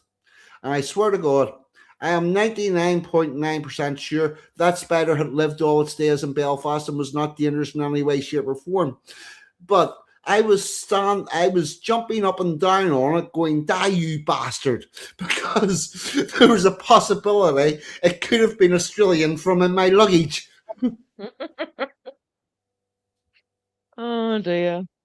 Oh. Nah, the daddy long legs and the huntsmans, they're your friends here. If it's a redback, I'd probably be jumping on it as well, but yeah, not all of them are bad. Which ones are the runny ones? The ones that are quick? Like the huntsman? I don't know that I've seen a slow spider, Packer, to tell you the truth. Yeah, I don't know fuck all about spiders, but I thought there was one that was particularly well known for like just charging its prey. Oh, you might be talking about the black widow with a trapdoor, and they lurch and attack. Might be that one you mean. We've established I don't know what I'm talking about. I think it's probably that one. Sorry, the black widows lunge at you. Yeah, so they build a little hole in the ground and make a trapdoor and funnel web. And yeah, when some, I don't know how they set up some sort of system where they know that something's coming that they want to eat, and the trapdoor opens, and then they lunge out and grab it, and then bring it back into the hole, and trapdoor goes down. Pretty amazing. Oh, yeah. I really don't like your wildlife.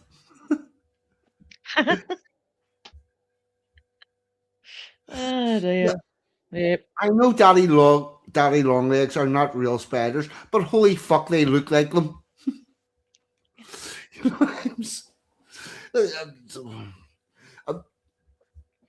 The other thing that freaked me out was when I was on the Gold Coast, down by there was the beach, and then there was a bunch of houses that were beachfront, and then there was a canal that ran along behind the houses. And I was talking to one of the people was talking about we were actually sitting on the grass, and I was like, yeah, what about spiders and snakes and all this sort of stuff? And you forgot about the bull sharks in that canal. And I'm like, that fucking canal has got sharks in it. Like, Here's some more craziness, you know. Oh, gee whiz. In Western Australia, we've got a fishing ban, right? You right? can't fish for demersal fish like jewfish and all these sorts of things. So, you know, fishermen have lost their livelihoods. You know, you can't go out and fish with your family for some it's just absolute ridiculous. But there's Is been this recreational fishing as well as like industrial? commercial. Yeah. Commercial? Yep. Fuck. But since then, there's been not only around Australia an increase in shark attacks, but there's actually been a noticeable increase because also, you know, the fishermen aren't out there catching the sharks on the West Coast. There's been a market increase in shark attacks. I mean, we have an island off the coast of Perth called Rottnest Island. It's where, you know, it costs you $700 a day to catch the ferry across, ride a bike around it, and have an ice cream. You know, it's the island nobody can afford to visit. We just had a shark attack there where somebody's leg got chomped off. I don't know if he passed away or not. He might have. But you know, silliness upon silliness. Well, you've increased the food supply. You know, there's more fish for the sharks to eat, so there's going to be more sharks coming to where the fish are. You know, and there's no one out there catching the sharks. Yeah, does anybody know what shark tastes like? Don't you eat shark? No, we don't have them. It's one of the beautiful things about this country. We don't have them. We don't have bears. We don't have wolves. We don't have anything generally that bites you. Yeah, see,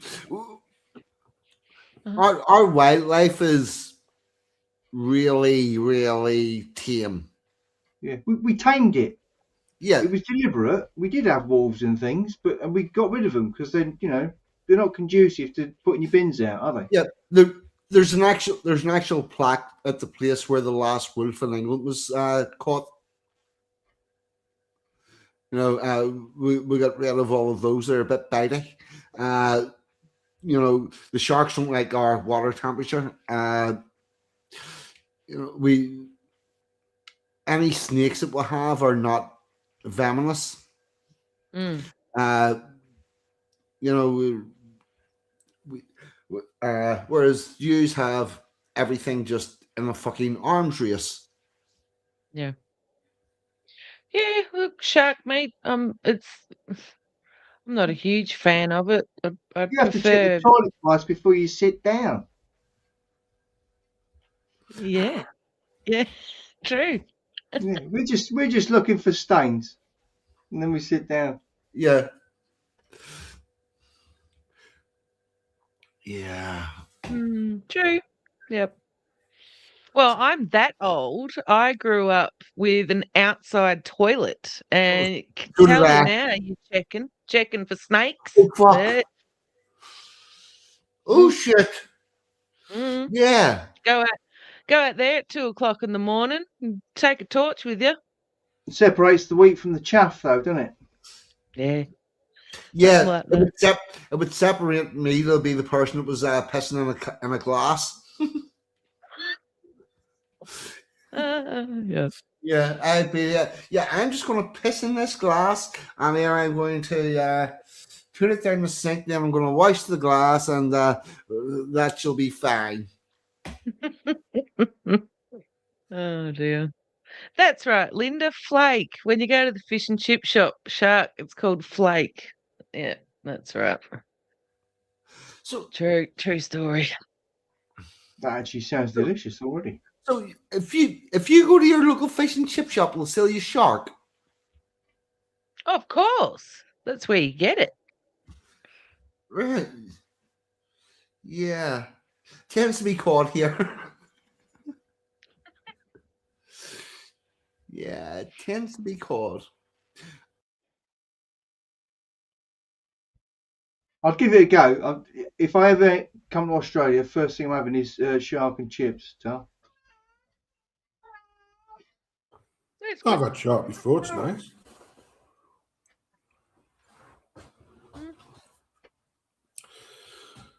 I had shark. I had shark from a place where it was actually called the fish market, and it actually was a fish market during the day. And they used to sell in the restaurant the stuff that they hadn't sold at the fish market, so they didn't waste anything. And so that day we'd been out on the old in the water and flapping about and everything. And I said to this was in San Diego in America, and I said to one of the locals, "Oh, the big nasty bitey sharks and shit like that here." No. Are you sure? Yeah, no, it's fine. All right, okay. What about it? No, it's fine. That night I ate locally caught mako shark. I thought, lying bastard. I'll have a nibble, you know what I mean? You know, they're not worth having a nibble. Yeah, the mako's sort of like a rat shark. You know, it just eats whatever the fuck it comes across. No, that's the tiger. Mako are specialized fish eaters. Mako can get up to something like 70 kilometers an hour in the water, the fastest fish right. Yeah, in the water. Because you've got the white shark, they've got the great white, the poor beagle, the mako, and the salmon shark, and they're all of the same family. So people often in our waters will see sort of an adult salmon shark and say, "Oh, it was a baby great white," because they do look very similar. But I do know of a couple of Cornish fishermen down in the south coast who've been interviewed and said, "You know, did you get the old big boys down?" "Yeah, I've seen one." And he goes, "Yeah, it's bullshit." He goes, "No, I've seen one." "How are you so sure then?" "Well, I used to be a tour guide fisherman off the coast of South Africa." He says, "I know what they look like." So just beware. And the biggest, believe it or not, some of the biggest white sharks you get in the Mediterranean. Yeah. Yeah. Not a lot of people know that. Oh yeah, the Med's full of sharks. Yeah, but the big whites, the biggest shark ever landed, the biggest great white shark ever landed on port before there was all the conservation and that about them was a fella reeled one in just outside of Malta. And it was that big, his local port couldn't winch it up, so he had to sail all the way around to Valletta because it was the only place that had a winch strong enough to bring the shark out of the water. Wow. Yes. Right. Okay. We are now coming up to 2 hours and 15 minutes. Yes, we're going to close this up momentarily. But before I do that, is there anything any more, as it were, that we need to talk about? Any thoughts on the outro? Actually, what was I going to do for the outro? I think actually probably do eat the bugs for the outro. Yes, because it's been that type of a show. It's been very nice. Before I do that, I will go round clockwise and let us all say your last bit. Mr. Sansom. Yeah, well, like I say, tomorrow at 7 it's Rags, and then at 8:30 me, Toffee, and William are on over on my channel at 8:30 just for a bit of shit talking. So if you've got nothing better to do on a Sunday, which you probably have, get yourself over there for an hour and a half of general japery piss taking, and everything's 100% AI. Because I always make sure I tick that box on YouTube, because then if you use the funny videos of Keir Starmer in a leprechaun suit or something, it doesn't get flagged and you get your video banned. So unlucky. 100% AI, including me, as you can tell. So yeah, that's tomorrow night, mate. Yeah, it's been a great stream, and thanks for coming on, Robyn. It's been an absolute pleasure as always. Robyn? My pleasure. Thanks, Ensign and Packer. It's nice to see you again. Thanks for inviting me, 40. And nice to see everyone in the chat. And yeah, have a wonderful evening, a rest of your weekend. Thank you very much. Mr. Packer? Thanks for having me, 42. Lovely to see you, Robyn. Yeah, the usual. I came with nothing. I got nothing. But thanks for having me. Lovely to be here. Packer, Robyn, Sansom, honestly, thank you all so much for coming along. Robyn, hopefully we'll get you back on again at another stage for more of this madness. I would also say some of your audience came across. All you people that came across from Robyn's, thank you so much for coming up. Don't be afraid to hit that subscribe, and maybe this show goes live every Saturday night. Well, if you're in Australia, it's going to be a totally different fucking time thing, but it's GMT 10th or British summertime actually at 10:30. We'll do this every week, and thank you all so much for coming along. And with that, I'm going to get the outro up, and I'll put your comments up on the screen. And this is Eat the Bugs by myself and Justice Kane.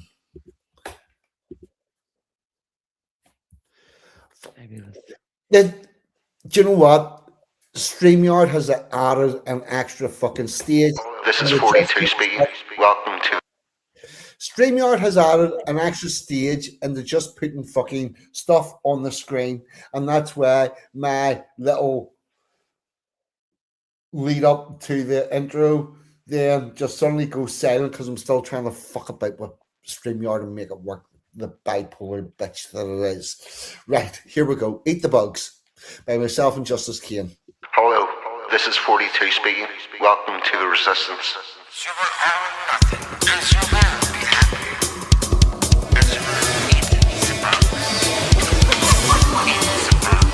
Oh shit, man. Eat the Bugs? You got me wrong.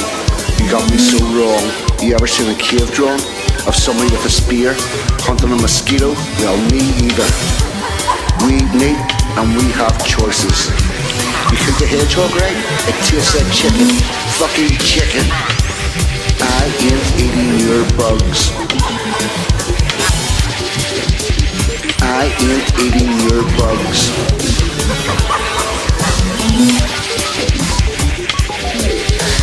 I started off with nothing and I'm never going back. I'm not getting on your progressive track.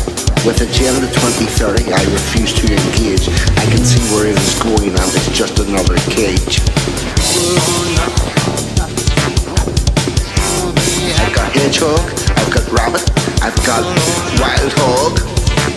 Fuck it, I can even move to Alaska and get me a nice caribou.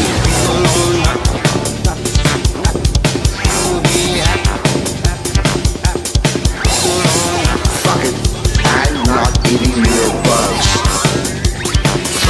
They're trying to take away what I fought so hard to get, so I'm going to say no to your cattle car trade. Eat the bugs, live in some communal pod with no fucking privacy. Oh, nothing will be happy. I've seen the people with nothing and they don't look happy. Eat the bugs, live in some communal pod with no fucking privacy. Oh, nothing will be happy. I'm not eating your bugs. Fuck it. Fuck it. I'm not eating your bugs. Fuck it. I'm not eating your bugs. Fuck it. Fuck it.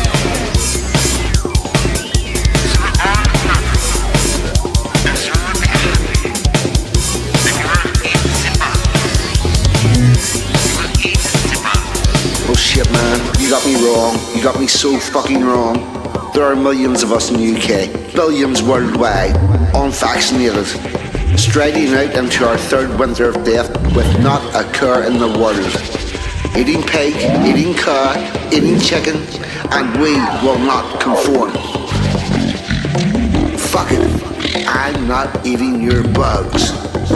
Hey, Klaus Schwab, this is 42, and I want the word with you. Motherfucker. This is the fourth industrial revolution. We have a window of opportunity for the great reset. Technology is a critical weapon. History is truly at a turning point. We can shape a better world, and we will reglobalize to make it a better place. So will all learn, and so will live, and so will eat the bugs. You haven't got me talking. Why are the United Nations in charge of Stonehenge? Keeping me away from the stones? That's not world heritage, that's British heritage. You're getting to a point where the people that just want to be left alone are going to get involved. Tell me again, why is the United Nations running Stonehenge? Fuck it.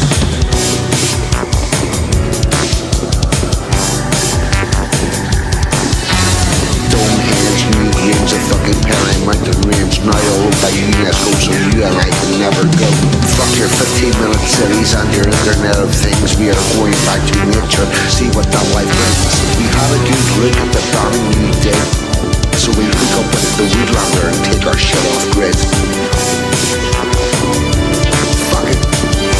We hook up with the Woodlander and take our shit off grid. Fuck it. We'll hook up with the Woodlander and take our shit off grid.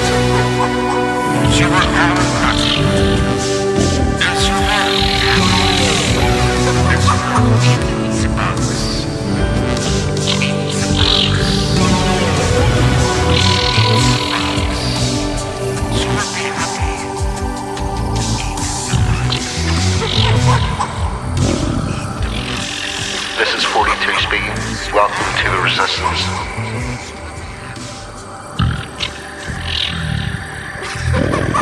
Fuck it.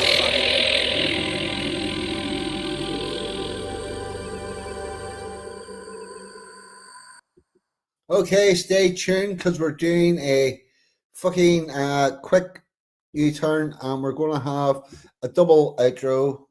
It's going to be harmony, melody, and rhyme as requested by Anglo of Saxon. And here we go. Here we go.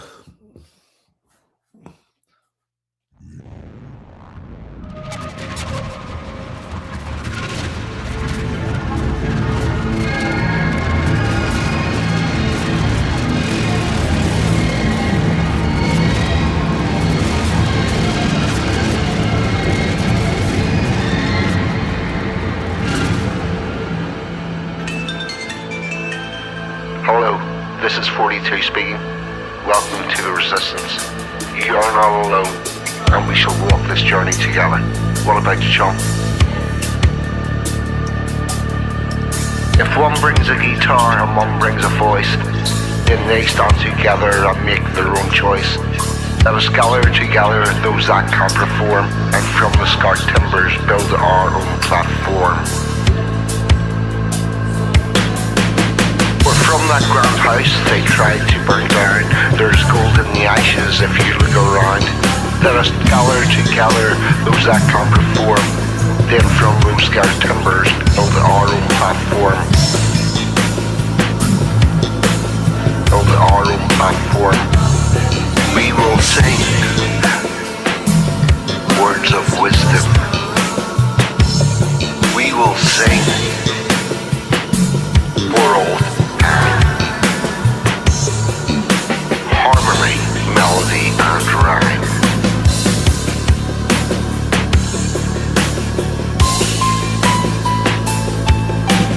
We descend once before, forced to stand by as our country was sold. Did you really think we'd leave that story untold? So one brings a guitar and one brings a voice. Then they stand together and make their own choice. They have seen the future, the way forward is clear. Among us still stands a modern day Shakespeare. They have seen the future, the way forward is clear. Among us still stands a modern day Shakespeare.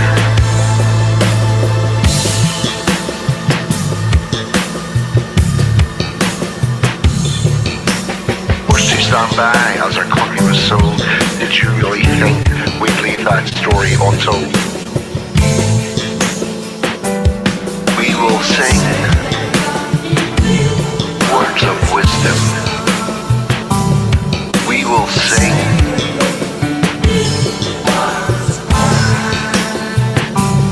we will sing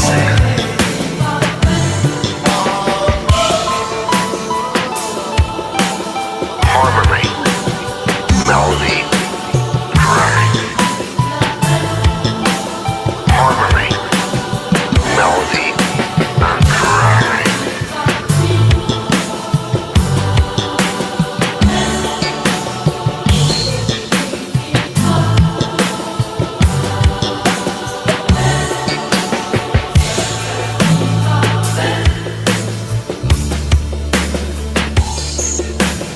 So one brings a guitar and one brings a voice. Then they stand together and make their own choice.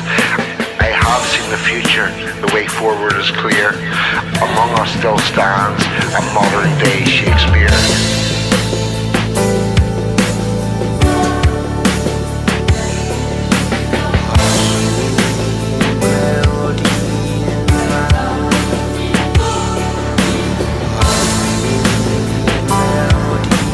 With power and wealth, you control the mainstream, but you never realized you could not kill a dream. So we will gather together those that can perform, and from the scarred timbers build our own platform.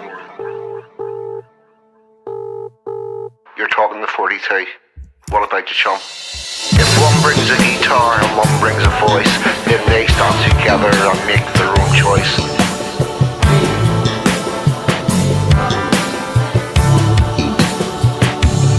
We will sing words of wisdom, we will sing for all time. We will sing for our people, harmony, melody, and rhyme.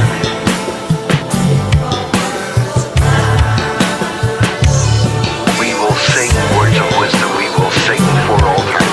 We will sing for our people with the ancient trilogy of harmony, melody, rhyme.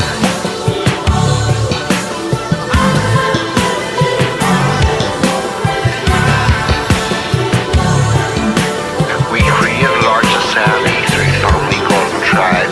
The gods of water, earth, and land brought us through alive. The earth, the moon, the sun, each became a deity, independent parts of another trilogy. Is it a coincidence, or is it just sublime that we now bring excellence in harmony, melody, and rhyme?